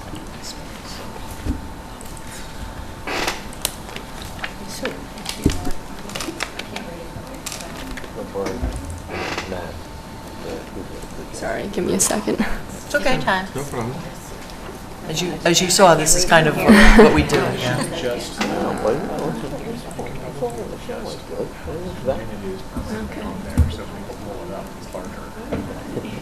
Is there fault on it?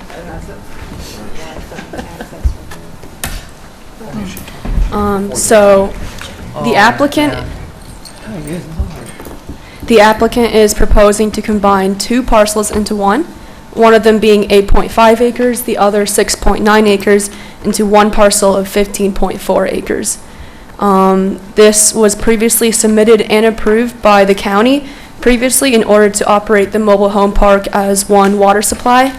No disturbance is proposed. I'm here today for administrative approval with the town. We were here last year. I don't know if you guys remember, it was for For the... emergency approval, right? Yeah, for Yes. the water treatment building plant.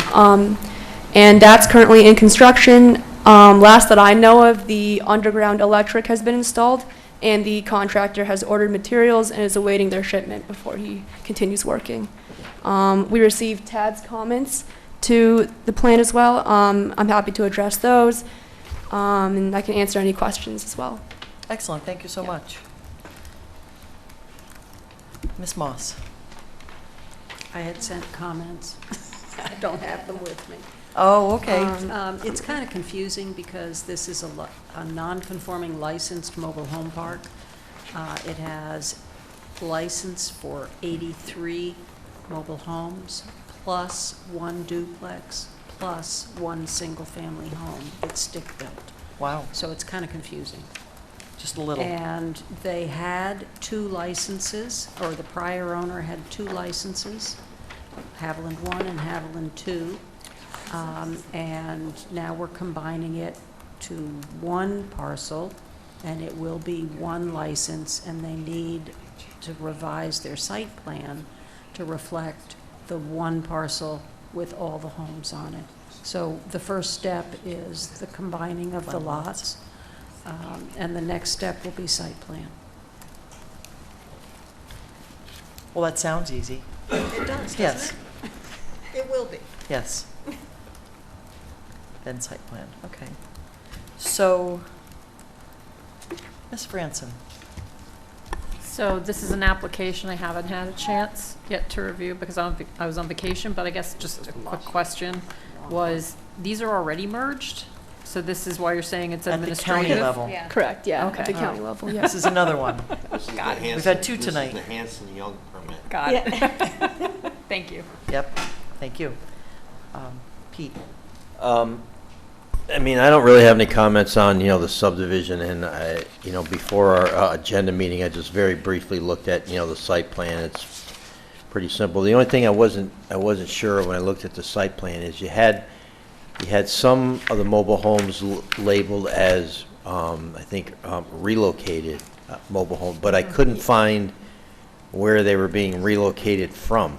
Yeah, I can point that out. That was part of the site plan, maybe the next topic, I'll point it sure. out Oh, for I'm you. sorry, we're just doing, okay, Yeah. I'm sorry. Yep. Well, I Yeah, I mean- can point that out for you.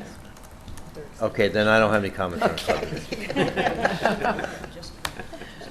Well, I mean, administratively, we do have a resolution to type the action and circulate for the lot merger. No, for both. Oh, I'm sorry, It's for for both. both. So that's okay. why I think we can We talk might as about well- both. Oh, okay, that's what I was Yes. kind of confused about. I Then wasn't we sure if can it was for continue- one. we So can I'm talk back about on? it. Yes, You're back on, sorry. sorry. Yes, Cool. and you, and if you could, Ms. Lee, show us. Yes, yeah.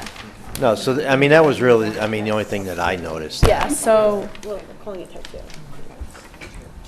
we had relocated those 2 homes. So all of the new mobile homes will be in existing stalls except for, There was only like a couple, right? yeah, this one here and this one here. We had relocated to be over here, to be out of the wetlands and the floodplain.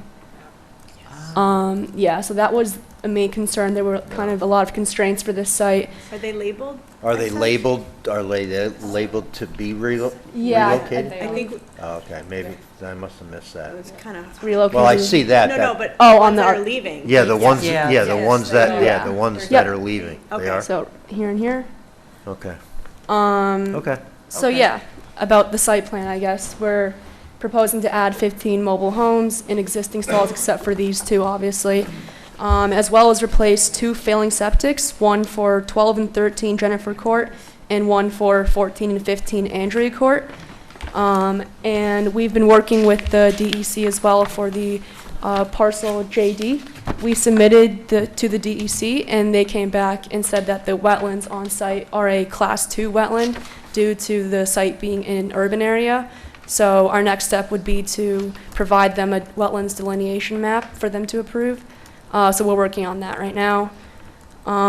We've also been working with the DOH for the septics. Septic replacements, which are here and here. Sorry, it's kind of here and there. They're in the floodplain, so they will be designed so that they're above the floodplain elevation. as well as any mobile homes that are in the floodplain will be designed to be above the floodplain elevation as well. The applicant has invested a substantial amount of money in, I guess, modernizing this facility, and the goal is to make it a safe and nice, modernized living facility, so that's the goal. And then we will address Tad's comments as well. We're hoping that tonight we can move forward with SECRA maybe, and yeah, that's about it. Thank you very much for that explanation.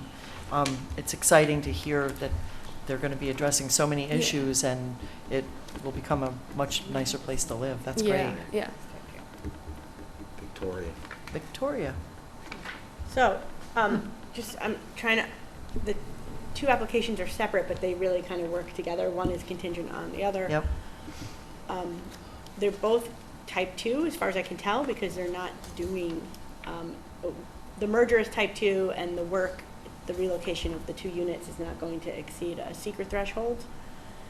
Okay. Do you anticipate getting permission to file, so that you can file the plat first, or do you need the full Department of Health approval? I would have to look into that. I can get back to you on that. I'm just trying to understand. Yeah, why don't you check with the health department, whoever that you're working with there, because to file the subdivision plat, like she said, whether they deem it as a permission to file, they probably will, but it's a little gray, I guess. So, but just check with them. They'll tell you. Yeah, They'll tell I believe you what to do. the DOH was also waiting for the wetlands delineation, the parcel JD for the septics. Yeah, so I think that is also sense. another thing that was holding us up. Yeah, that's true. So that's something we would want to see on the plat. Yeah. okay, yeah, I can provide that for you. Yeah. Once you, the Once you get delineated it, wetland yes. should be on the plat. Yeah. Any other comments? Any other comments? I mean, I think it's okay to accept for sketch, but a lot of this information, I don't think we're ready for hearing until Okay. they get the JD and the delineation completed. That makes sense also. All right, I'm going to start to my right, and Mr. Curcio. At this point, I don't think I have any comments. Okay, Ms. Lee. No comments at this time. Thank you for being so organized, Ms. Lee. Thank you. Mr. Oliver. No comments, seems pretty simple. Just kind of working through administrative things. Yeah. Thank you. Yeah. Ms. Watson. I don't have any comments on this. Tad, didn't we meet with them offline? Yes. Michael and, okay, because this plan's looking extremely familiar to me. And they were actually new owners, and they had intended to invest a lot of money, and it was a very good meeting. But I just wanted to confirm. Is this going back a ways? Middle of last year, maybe. Okay, all right. But I just wanted to confirm, because this plan looks so familiar, but I wasn't connecting the name. Anyway, I don't have any comments on this piece. Excellent. Mr. Waters. No comments. Thank you for your thoroughness. Thank you. Mr. Tuttle. Thank you.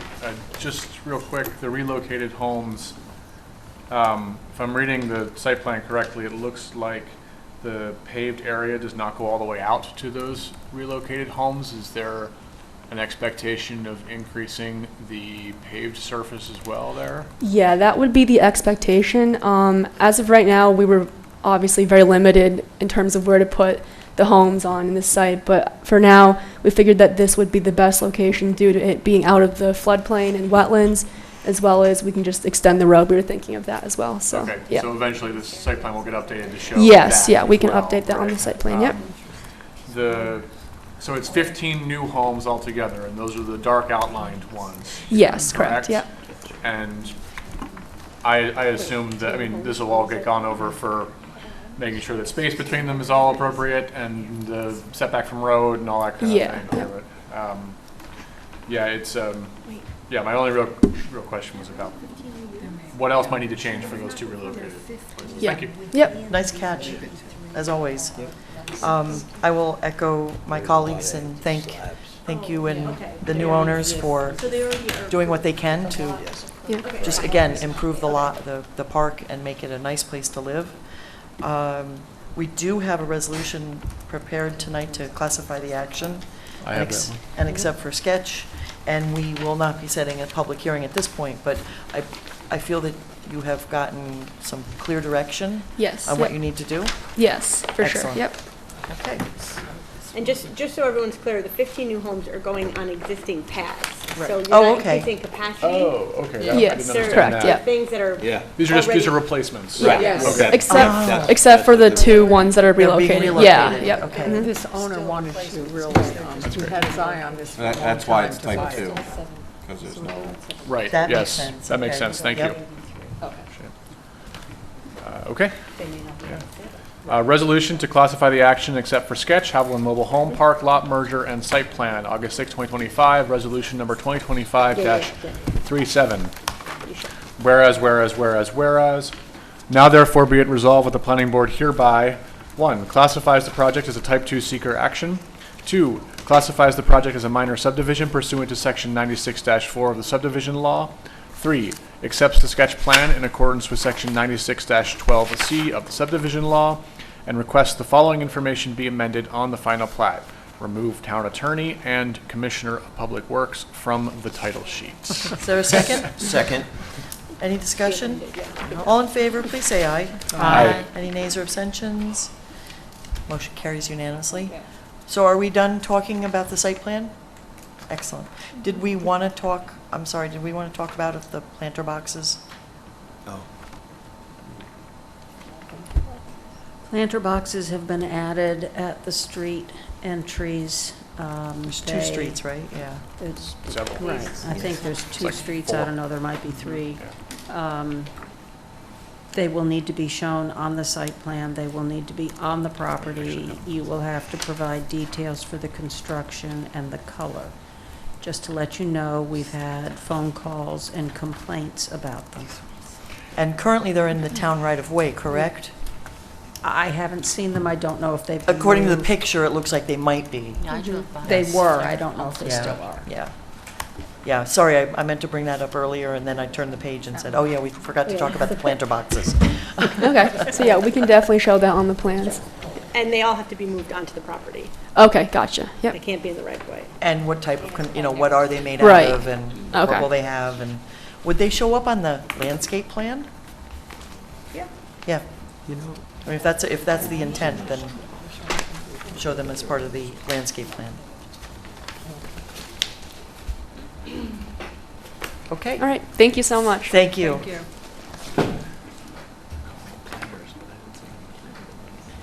Next item on the agenda, Belfield Phase 4 for condos and villas. Come on down. Haven't done anything. Had no idea. Yes, my scribble, my chicken scratch. State your name for the record. I had a pile here. It's the wrong side. I've been, Yeah. Beating them down. yes. Unless you'd rather I didn't. No. Thank you for getting us on the agenda. So it was like, a week or so. So I do, of course, we appreciate that again for your continued support. I did drop off 11 by 17 copies yesterday. We have it up here as a PowerPoint, and it still might be a little hard to read, so we'll run through it. But No, thank you for dropping these off. They're always helpful. yeah. So we presented this before. Last time when we presented it, we had a massing model. We don't have that tonight, but we do provide more detail to the elevations and on the site plan as well. So again, there's 129 units that make up the condominiums, and then there's 6 hotel villas on the site plan, so everybody sees that? Yes. Yep. Okay. So the 129 condominium units are made up on 4 buildings. Of course, we presented that last time. They vary in unit size, 28, 32, 33, and 36. The lengths of the buildings go from 208 to 240 linear feet. Under our code, the max is 300 feet. What we also did on the elevations, and I can go through them if you can't quite see them, is we showed how we met the 100-foot vertical break in the elevation. So we do show that, the pushing and the pulling coming out. Horizontal break, you mean? Coming in. Yes, horizontal. You said vertical break, Yeah, horizontal. no. A vertical break Vertical. along the horizontal. Okay. Yes, yes, on the horizontal plane. Again, these are 4-story units over a podium garage, so there's not much flexibility in what we can do with the garage, but that's how it sits. We made a real attempt to bury the garage on the west side and the south side in order, so when you cut the section through, it would be generally, somewhat screened. So again, we also provided sections tonight, and these you've seen before. The update that we're providing is the new elevation. So again, on buildings 3,000 and 3,100, it's approximately 800 feet to Route 9. The section is cut through the hotel. And on 30, 32 and 33, that section is about 362 feet to West Dorsey. Also, last time when we presented, we showed drone photos. You remember that? And what was the height, Jared? I think it was 160 feet. So the drone had to get up to 160 feet above the existing grade on the West Dorsey section in order to see the house on the south side of West Dorsey. So there's a significant buffer there. And again, in the section, we do show where that the amount of that buffer is. Can you zoom in on that? Yeah.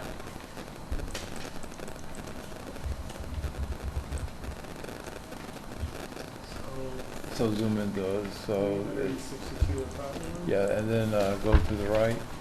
So it's 205 to the end, and then 158 is the buffer area. So the difference really here, we go back to the elevations. If you can just go through like 3,031. Yeah, so you can kind of see what's going on. We did beef it up with a lot of stone. That stone, the intent is to match what's done on the hotel. So if you zoom in, Jared, you can kind of, and if you zoom in on your PDFs, if you got the electronic file, you would see the texture of the stone. But the idea is to break up the elevation, not only with some of the building coming out and then going back in with the decks in there and the gables popping out. And we can do even more. This is just an idea of how we could break up the elevation. So again, when we showed the massing model, it was just a massing model, to show a box. Right. The variations that we're requesting on the height is we're matching what we did on the apartments, 65 feet 4 inches. We're confident we can be below that. What we're showing here is 12-foot floor to floor, starting with the podium garage, and then 12 feet floor to floor all the way up. And then there's a gable there. It's probably another 20 feet, so to hit the mean on that, it's like a little over 6 feet. So we ran the calculations on the average grade, and we're probably around 62, 63 feet. We're below that apartment number, so we're making progress there. The distance between the buildings, we develop on 30 to 31. There's a courtyard there that's 80 feet. So when you get 80 feet by the length of the building, 200, that's 16,000 square feet. So that's a significant area for a courtyard between those two.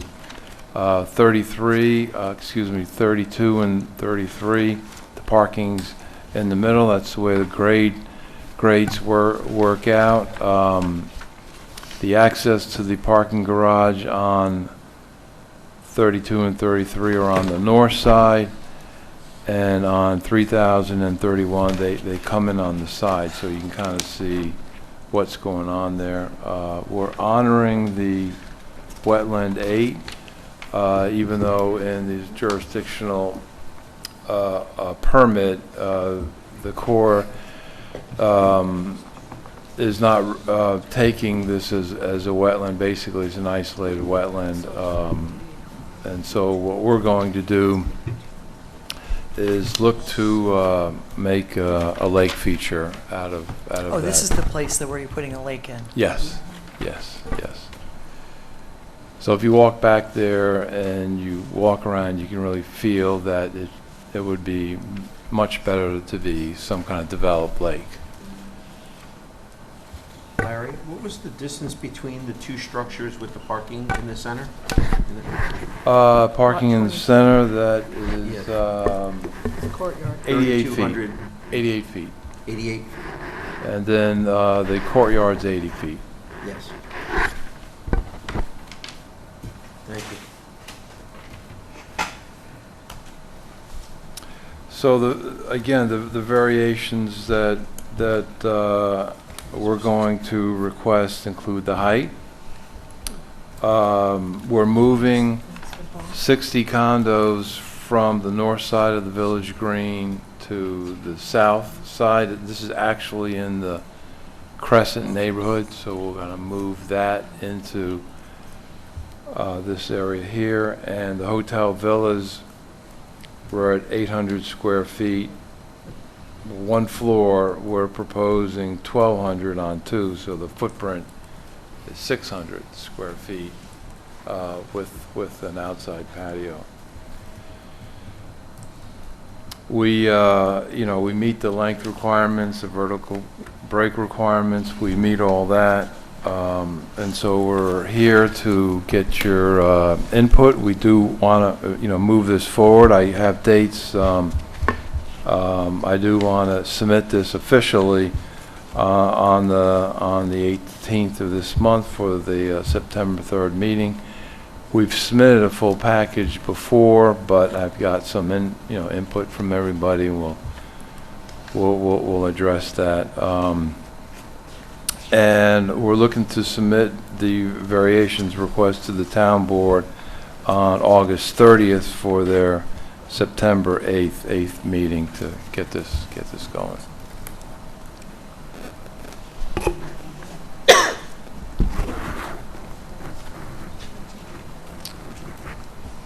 Which meeting was that? The September? For the town board, we submit the 8:30 a week before their meeting, so September 8th. Right. That's so right. It's going to be after the 9/3 meeting. Yep, yep. And on our site walk, I will have these buildings staked, so we can go out and see where they're located. Great. And very interested in hearing your comments. Well, I would advise my colleagues, don't hold back. Good, bad, ugly, indifferent, whatever that might be. Well, again, so this is not, this is what it could be from an architecture standpoint. This is not, developing the concept for an ARB approval. It's No, understood. And I would just also say that, some of the major comments that I heard last time was that with the massing model, which was just a massing model, but it was lacking, peaks and the niceties, which are now showing, which I think, you're making an attempt here to try to show us. Yes. Yeah. Again, this is what it could be. There's some things I would definitely add to it. And I know what Rob's going to ask for. I know exactly what he's going to ask for. Ooh, you can predict. Okay. Well, let me just let's do a turnaround and just. Sure. Tad, do you have any comments on this?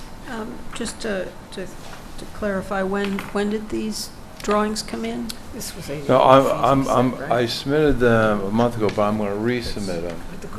The elevation? No, the elevations came in Monday. Oh, I'm sorry. Okay, that's what I was looking for. Yeah, I sent them out Monday night, and then we resent them out Yeah, yesterday and morning. then I brought hard copies. We were trying to just get a little bit of time to, again, it's not a lot of time to absorb everything. No.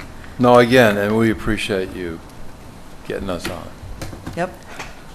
So the articulation of these buildings does complement the hotel. The hotel also has some elevation changes that these buildings don't exhibit. It would be nice to see some more elevation changes. Okay. Particularly closer to the ground level, because it's very hard to go from Hyde Park to in between two really tall buildings. I know that's hard, but I just don't, and I know this is preliminary. but Yeah. I don't want to come in. So are to you, the I site just want to make plan. sure I get this right. So the hotel has that whole portico share, that scales everything down. So Yeah. you're referring to that? Yes. Okay, That's gotcha. that, and I think we now have the patio arbor on Yep. one end. Yep. And they have a significant articulation on the front of the hotel. Okay. So the distance of the protrusions, it was hard for me to compare the two, but there is a page where it does show the hotel right next to one of the buildings. Yes. I just want to, I guess part of the articulation is the patios, and I couldn't tell whether those are in or Right, out. right. They're in. Okay, and that was hard to see. Okay. So I was glad to see the I didn't expect as much articulation as shows on the Yeah, plan. it So came that out was nice. Yeah. And then I think that's my initial. Did you, because I know you just got it, but that stone, it's hard to see on the elevation, but that is, to match the hotel. I saw that, and I Right. thought that was very good. Right. Thank you, great comments. I wasn't thinking about what you could do at the ground level. Yeah. That's excellent. Thank you. Ms. Franson? I have to defer.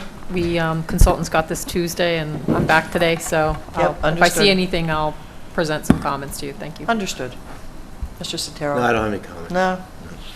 Ms. Polidoro? Nothing, Pete? Nothing? Not a thing.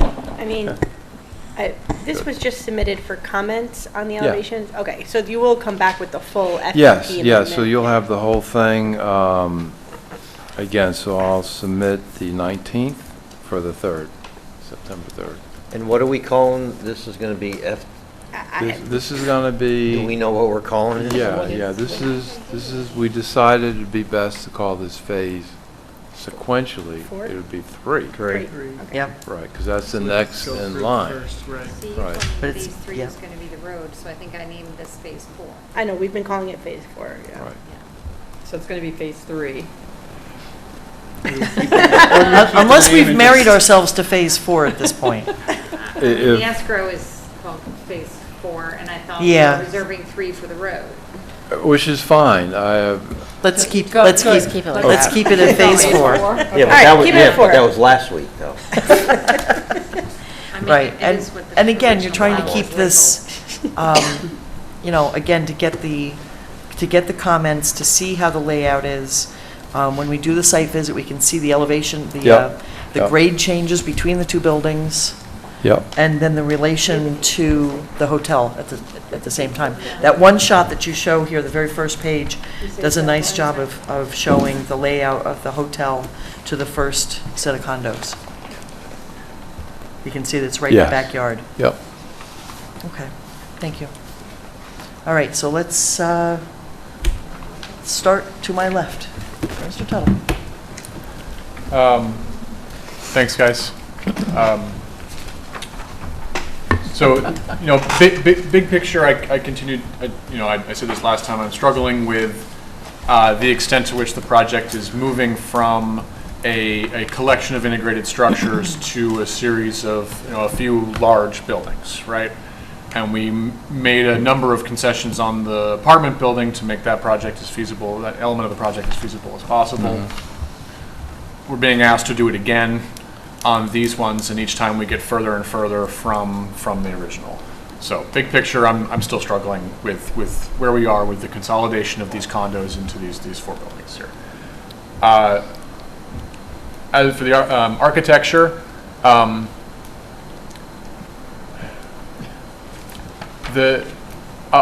it looks like everything else, is what I'll say.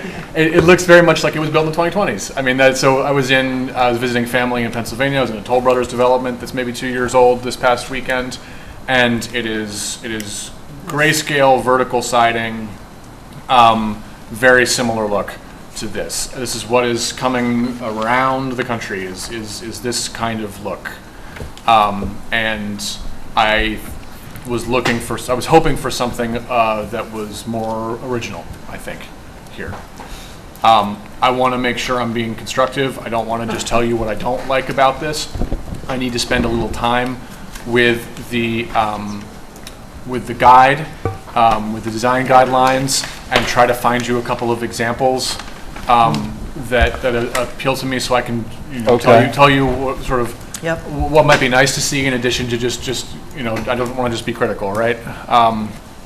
But that was, it's the grayscale, it's the vertical siding, it's the use of in and out articulation to create interest on the building instead of a vertical base metal top that you see in a lot of older architecture.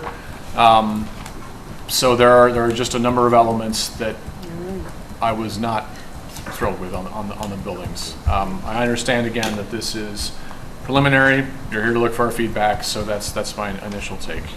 Like I said, I will try to follow up as soon as I can, maybe an email or something, with a few things that are more sort of positive, and here's some ideas of potentially what could be. But, Thank you, Dylan.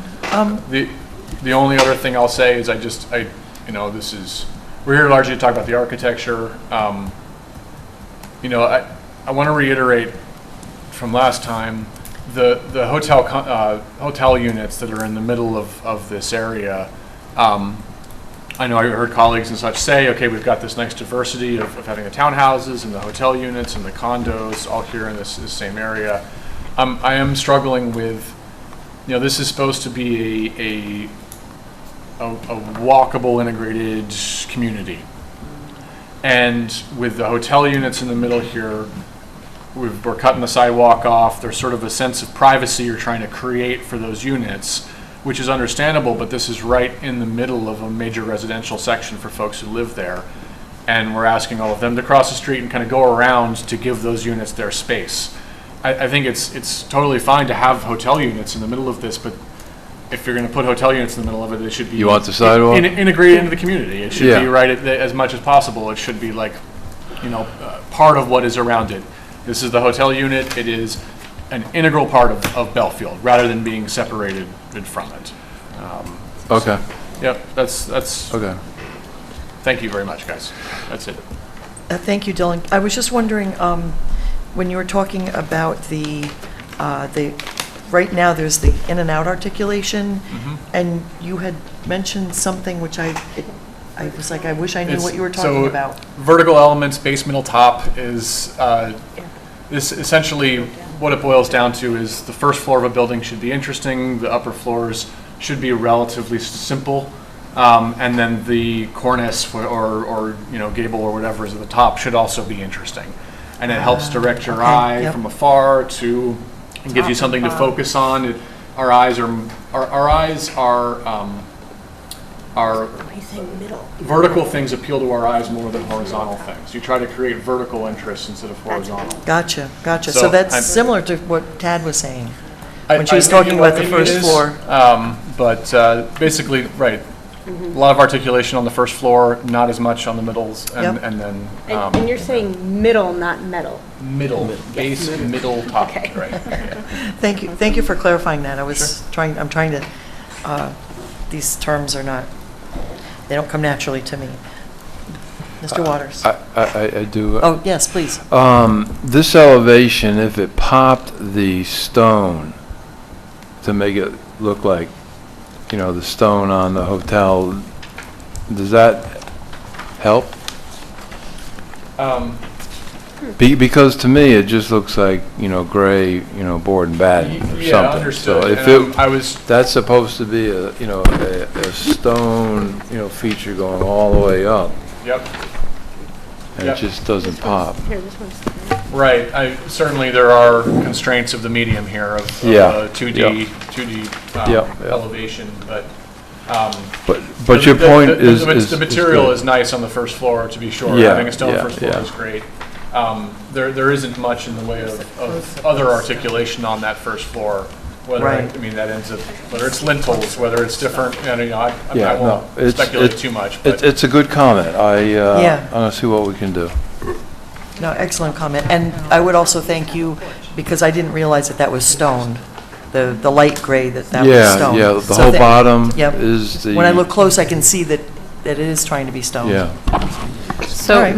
maybe what would help, so if we think about the rent-a-space presentation, they, again, this is subject to change, but they did have those little insets of materials that help you visualize. Because unless you really zoom in, you don't see that that's stone, right? So maybe just having a couple of, you know, have Yeah, okay. the architect. Yep. Well, and to Dylan's point, and pulling it from the design guidelines and Right. showing Right. those pieces Yeah. that are exact elements. References to the design Yeah. guidelines could be Yeah. huge, that's, Yeah. yeah, absolutely. And with little images. Excellent point. Mr. Waters? Well, what do I say? Well, I echo a lot of what Dylan has already said.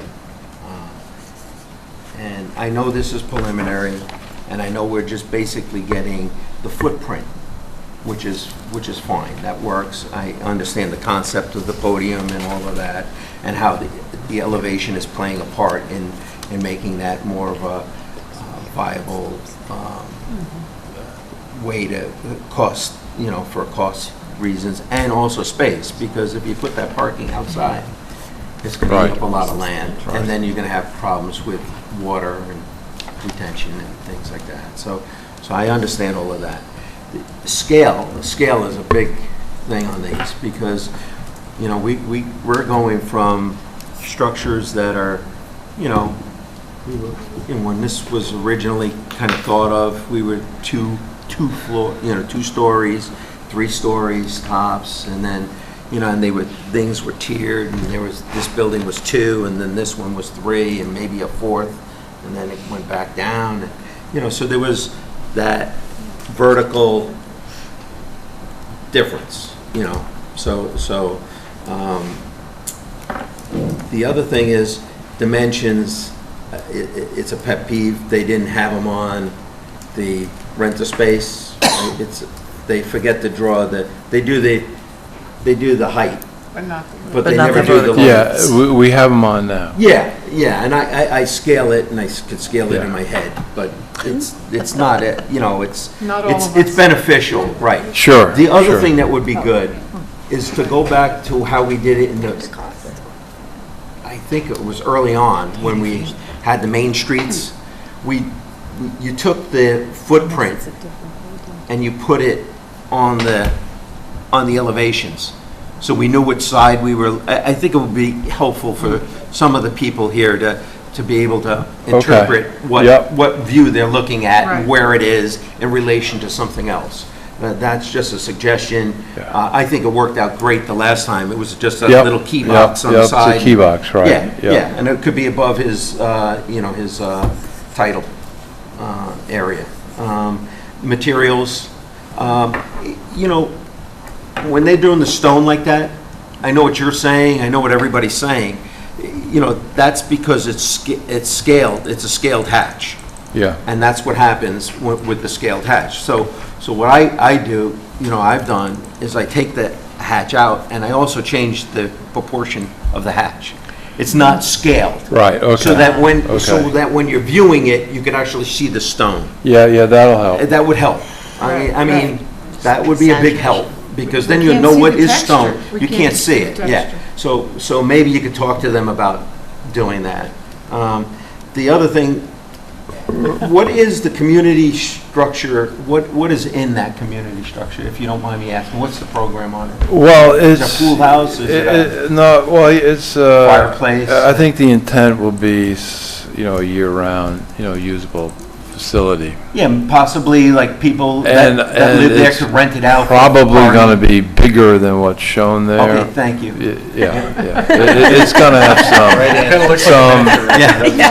something to it. It's not going to be an afterthought. Okay, so, one of the things I thought was, that's basically, I don't even know if it's infill that you're going to be putting in there.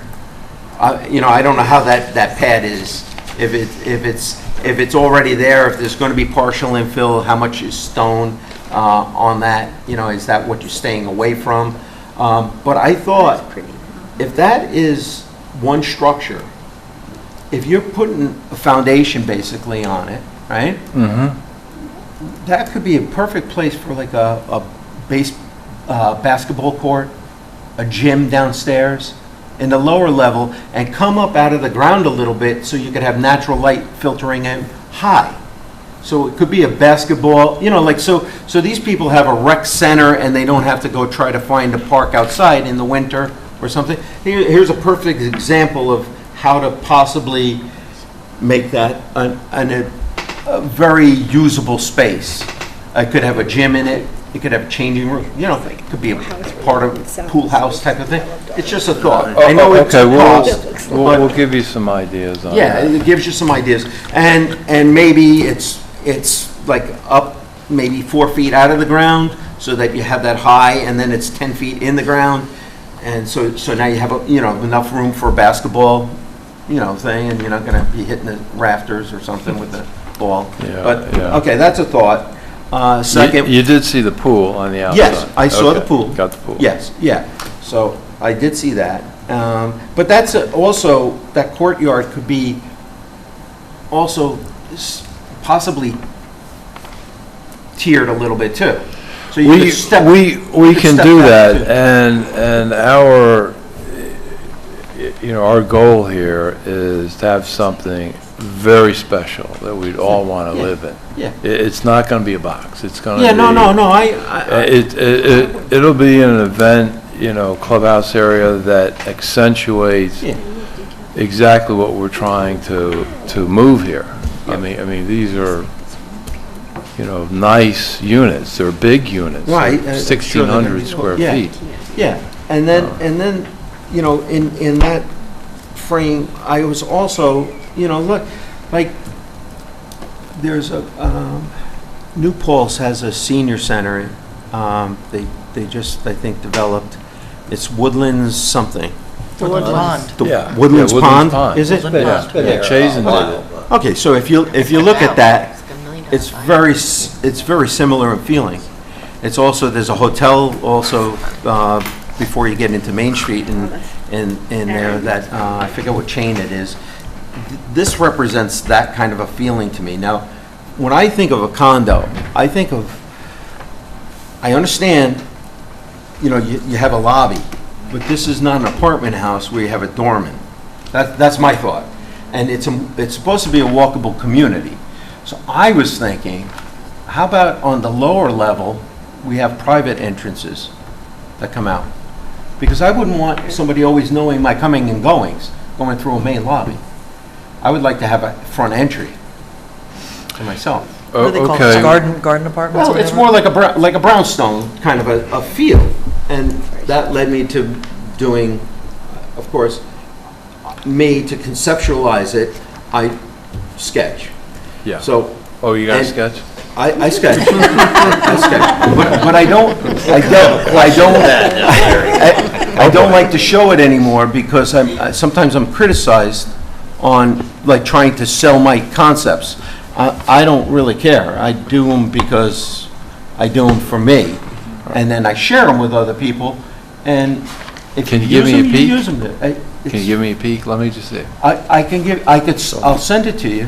I'll Okay. send it to you. Sure. But I didn't want to do it without your approval, because I don't want to be, again, I don't want to be demonized, because that's what happens with me. Send it to me, and, you know, we'll update the elevations for our submittal on 8/19. I mean, Yeah. we can get there. It's not going to be all the way there. We want the board to be comfortable that we can get to a place that we're all trying to get to. Yeah. And that, you know, in order for you to do it, you know, get these units, you know, you're looking for a height variation, 62, 63 feet, you know, that kind of Yeah, thing. and I did it to your specifications, basically. I mean, I might be off of a foot on the width of the building, but I did it for the shorter ends. But it could be, basically, it could be flipped, worked and turned to make it fit out to the full length. But it definitely looks like a building that you would see in a city block. You know, it's not, it's more like a brownstone type of thing with different roof pitches, some flat even. Oh, You know, okay. so you have variation in heights. Send it on. And I will do that. Okay. And then Dylan, you'll send us your Yep. thing? Yeah, I'll try to get to that Sooner, when I can. yeah, I know, whenever you Yeah. can, we'll incorporate them. I do like all the ideas, and we'll present it. Yeah. And Yeah, so. the hatch idea is a great idea, because now, next time you see it, you'll see the stone. Yeah, and they don't even have to do, It'll- they yeah. could even leave the color out in that Yeah. instance, Yeah. or they could do Yeah. a very light wash of it. But Yep. again, you know, that's all, I understand how these things work. This is these are very big drawings, and when you end up, you know, I'm stitching 11 by 17 Yeah, together. no, to sketch. no. I was on the phone with LMV. Their drawings, they were crashing, because, Yeah. you know, that hatch, when it came in, it Exactly. blew it up. Exactly. But, you know, that was my thoughts on Okay, things. great, Rob. Thank The other thing was too, is to possibly move some of this parking underneath. You know, if you do the entries on the courtyard in that one unit, what is it? Is it 300, 3,000, 3,000? It's 3,000, 3,001 is the courtyard? Yeah. Yeah. 3,100, yep. If you do that, it might give you the chance to pull the parking into the courtyard a little bit, so you could add extra space. too. Yeah, we could do that. You know what I mean? Because you're doing all that subterranean work anyway. We could do it, well, yeah, I'm not worried about that. Just gotta watch the Yeah, pool, and you gotta watch That's a Yeah. good spot to add. To parking. add a little bit, yeah, to get you more. We can't do it on the other buildings, but here we might be Yeah, able to. but you might be able to eliminate some of that parking, or have extra additional parking, because I don't know how short you are, but you know, that would help make things greener.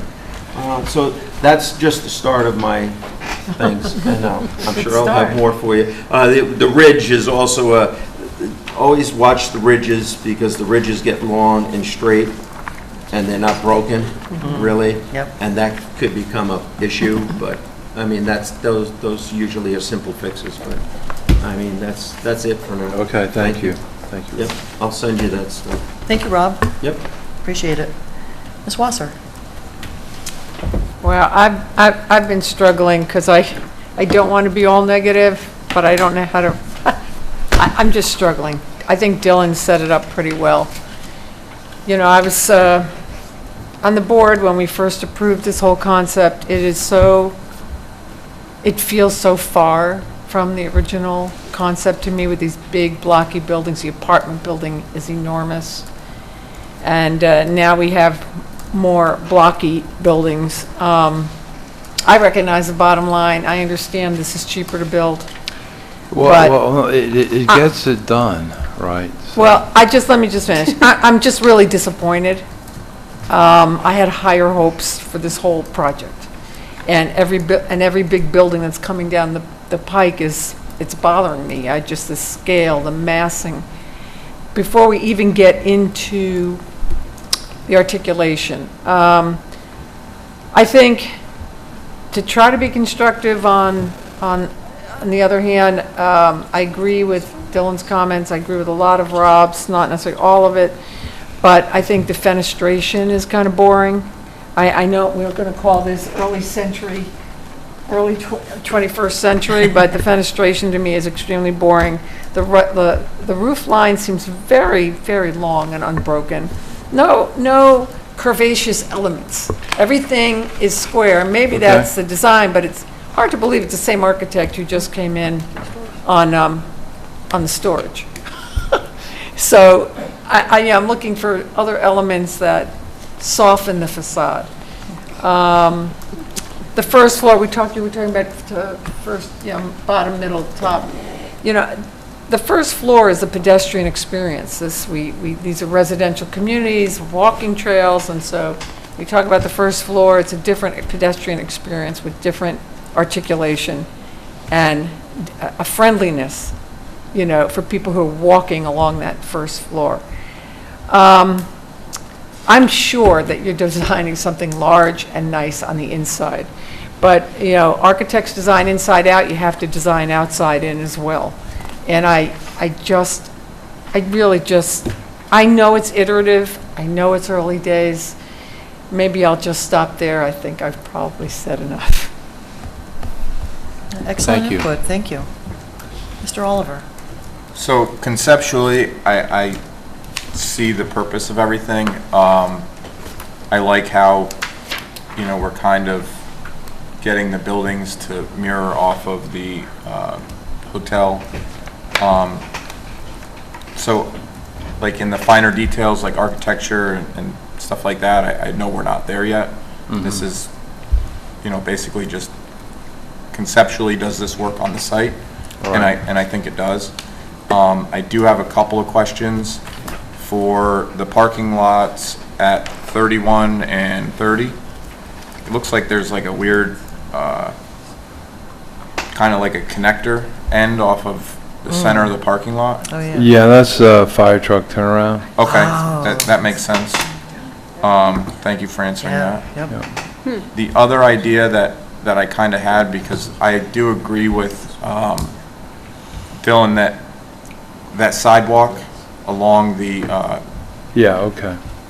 but I almost agree with it, but the planning part of me and everything I always learned was people are going to choose the path of least resistance, and you're going to see cow paths throughout. I think so. Looking at building 3200 and 3100, and then looking at the topography where you're talking about making some sort of lake, I think it might be, again, it's all conceptual because you don't know exactly where it's going to be, but given that you're going to be doing a lot of earthwork, it may be possible and feasible within that lake to create a narrow area with a walk bridge where pedestrians from 33 and 32 could cross that narrow section of the lake and get down to 31 and 30 and go along that roadway there. And then with that earthwork, you may be able to create two park-like areas behind 33 and 32 where that grading kind of slopes down. It might be a nice picnic area or play area, just conceptually trying to make this more friendly to that community idea. I think some of those ideas and elements might really bring this whole thing together and create that more usable or user-friendly access or walkable path that they're going to probably use anyway through the backyards of those hotels.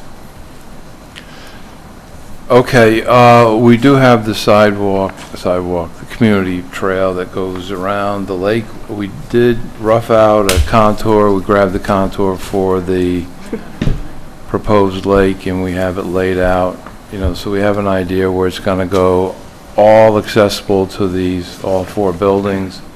you know, from the lakeside.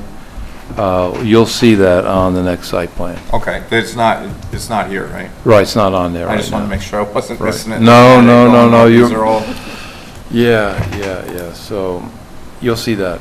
all right, thank you. Thank you. Thank you. Ms. Lee? Just a couple of comments. Not about the architecture. I think since it's just illustrative right now, and I think you've got enough Yeah. feedback on that. Yeah. But I did. We're have a going to make it couple- more illustrative. Right. I mean, I'm just going to leave them for what they are. Yeah, Although, one okay. positive point, please, is that I like seeing the personal outdoor space in these condos. Okay. That was missing from the apartment illustrations, and personally, I don't buy anything without any private outdoor space. So like porches? Yeah, all these porches and outdoor, I think it's nice for everyone. So Okay. that's nice to see.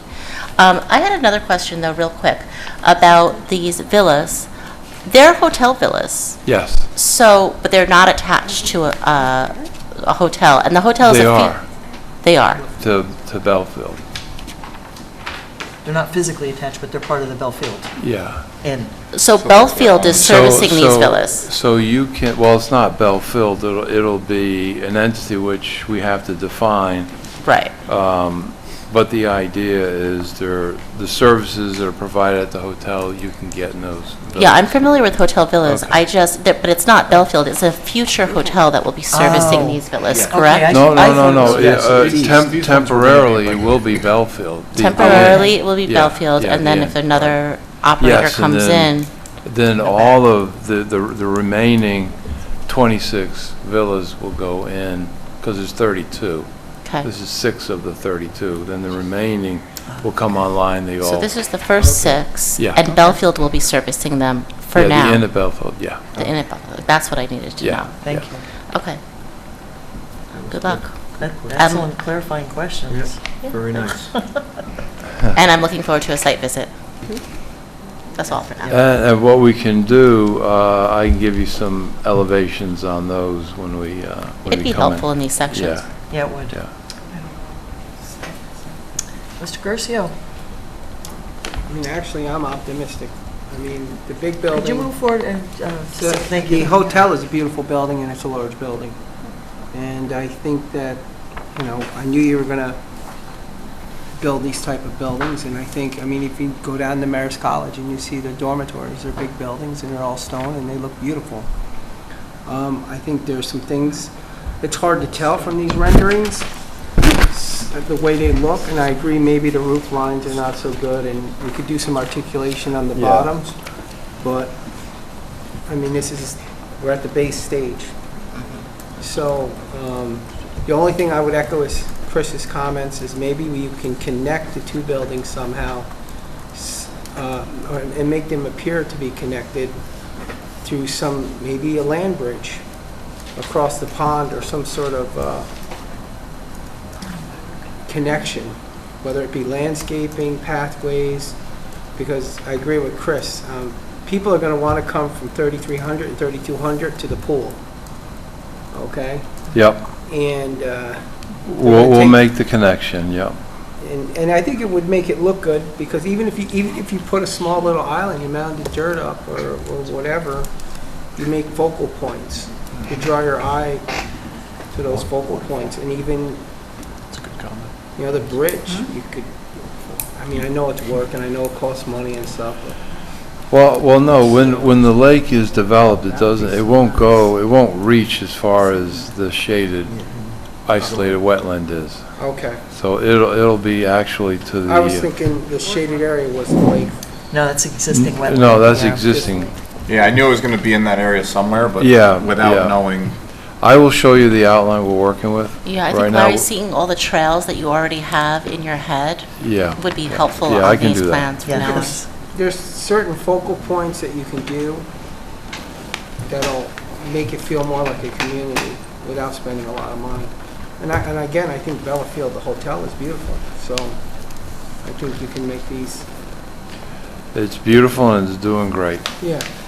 So Oh, I think you can make it happen for these buildings. okay.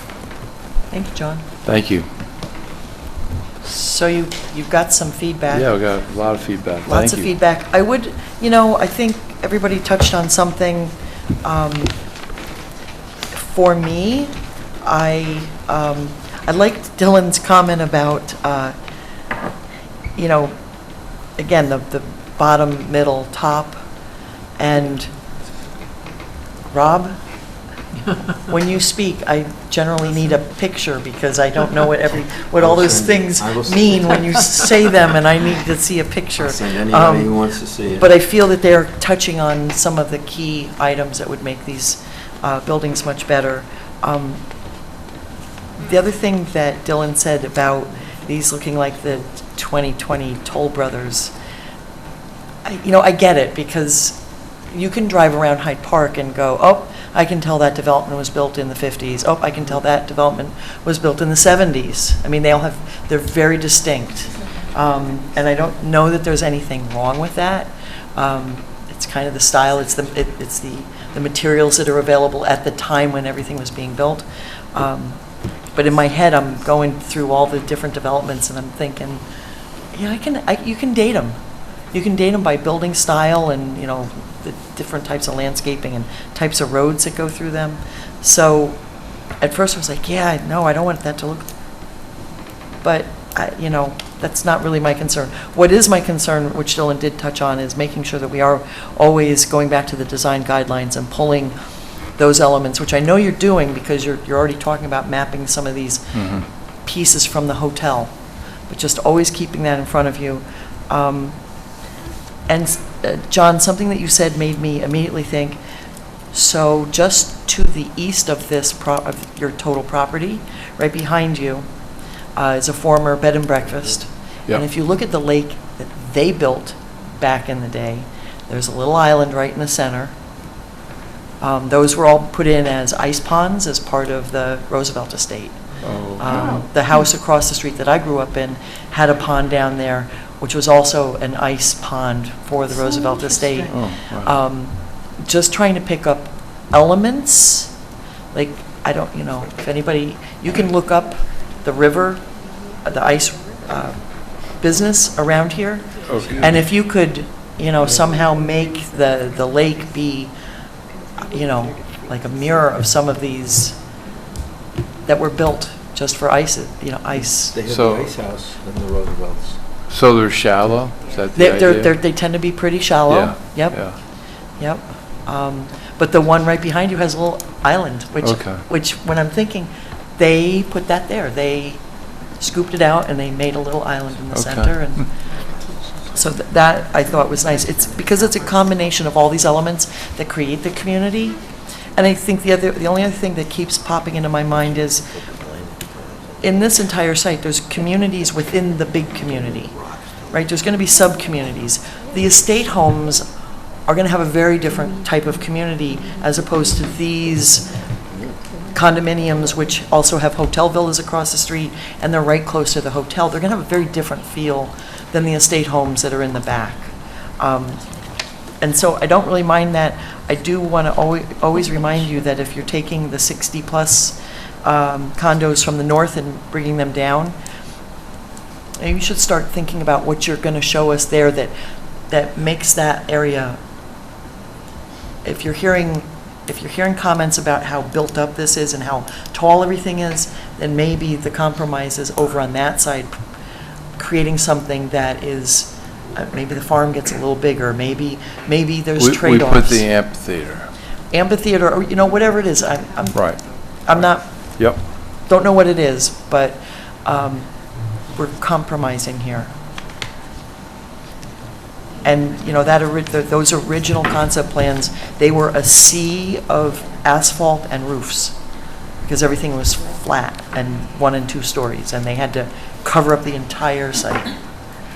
Yeah, to park it is definitely a challenge, and going the podium, helps.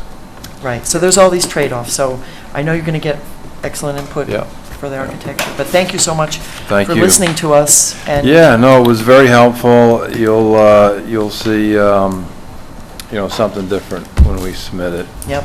And just to one of Rob's points, the I think there are apartments on Violet Avenue as you get close Yeah. to the city of Poughkeepsie, those new ones that Yeah, are there. I know. Their ground floor apartments are walkouts. They're garden-style apartments. Okay. Okay. And can I just clarify, Sure. just that, I don't, things should look of their era, absolutely, right? Like, you know, it's nice to be able to sort of be able to put something on its timeline. I think my struggle with it is the universality of that. The whole site's going to look like it's the 2020s. Well, I mean, so that's part of it. It's a huge site all built at the same time, but also just that no matter where you go in the country, you're seeing very similar architecture. So there's, in that sense, I understand the stone is referencing, but I was struggling to feel like this is of its place. It can be of its time, but is it of its place? Yep. Okay. Frankly, I think a little bit of color, earth tones, things like that, getting away from the grayscale could help quite a bit with that. The goal is to, you know, make it Hudson Valley, you know, concentric, or, you know, when you drive into it, and again, I'm telling them, and again, we're doing it, we're generating ideas, but you know, these things are not cheap. They got to be a very special Hudson Valley feel when you come in, and that's our goal, to achieve that using the Hart-Howerton design guidelines. So Excellent. Excellent. that's the goal. What Dylan had said with the structures, you know, they could be old-looking style buildings, but with modern materials. It's called, there's a terminology for it, but what it is it's just taking old, it's making something physically look old, but then using metals, different materials to cover it that bring it an element of new. So it transitions it back to this era. Yeah, you know, our goal is to get it close so that we can move into the detailed design. Right. You know, right. you know, that's our Yeah. goal. So Okay. we've got a lot of good input. You know, I think we can, you know, we're listening, and we'll be able to present something that I think will definitely advance the project next time. Thank you so much. I Thank know you it's very been a much. long night for you guys. Yes. Please get me dates for the sidewalk. Yes, that will be next. I do want to In get the you next out couple there. days, I'd love to be able to okay. get everybody's schedules and find that sweet spot. Before Labor Day? We're trying to do it before they. Yeah, yes. I want to do it before the 3rd of September. Yep. Great. Thank you, everybody. Thank Thanks, you. Larry. Thanks, Jerry. Thank you, Larry. Thank you, Jerry. Okay. Where are we? We're now, yes, right, now we're at other business. Let's see. The next item on the agenda is a site plan waiver for a new detached garage at 16 Riverview Circle in Poughkeepsie. This is a zoning administrator recommendation for a site plan waiver. Chris, I believe you have this one. Yep. Resolution number 2025-27, whereas a request for site plan waiver has been made to the Town of Hyde Park Planning Board by Michael McCucci to construct a detached garage near the existing single-family home located at 16 Riverview Circle, and whereas, now therefore be it resolved that the Town of Hyde Park Planning Board hereby waives site plan requirements for the proposed changes as described in the building permit application and request for a waiver of site plan received on June 23rd, 2025. Second.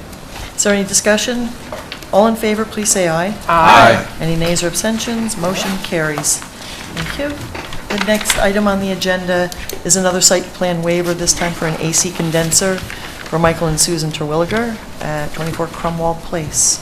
And John, I believe you have this one.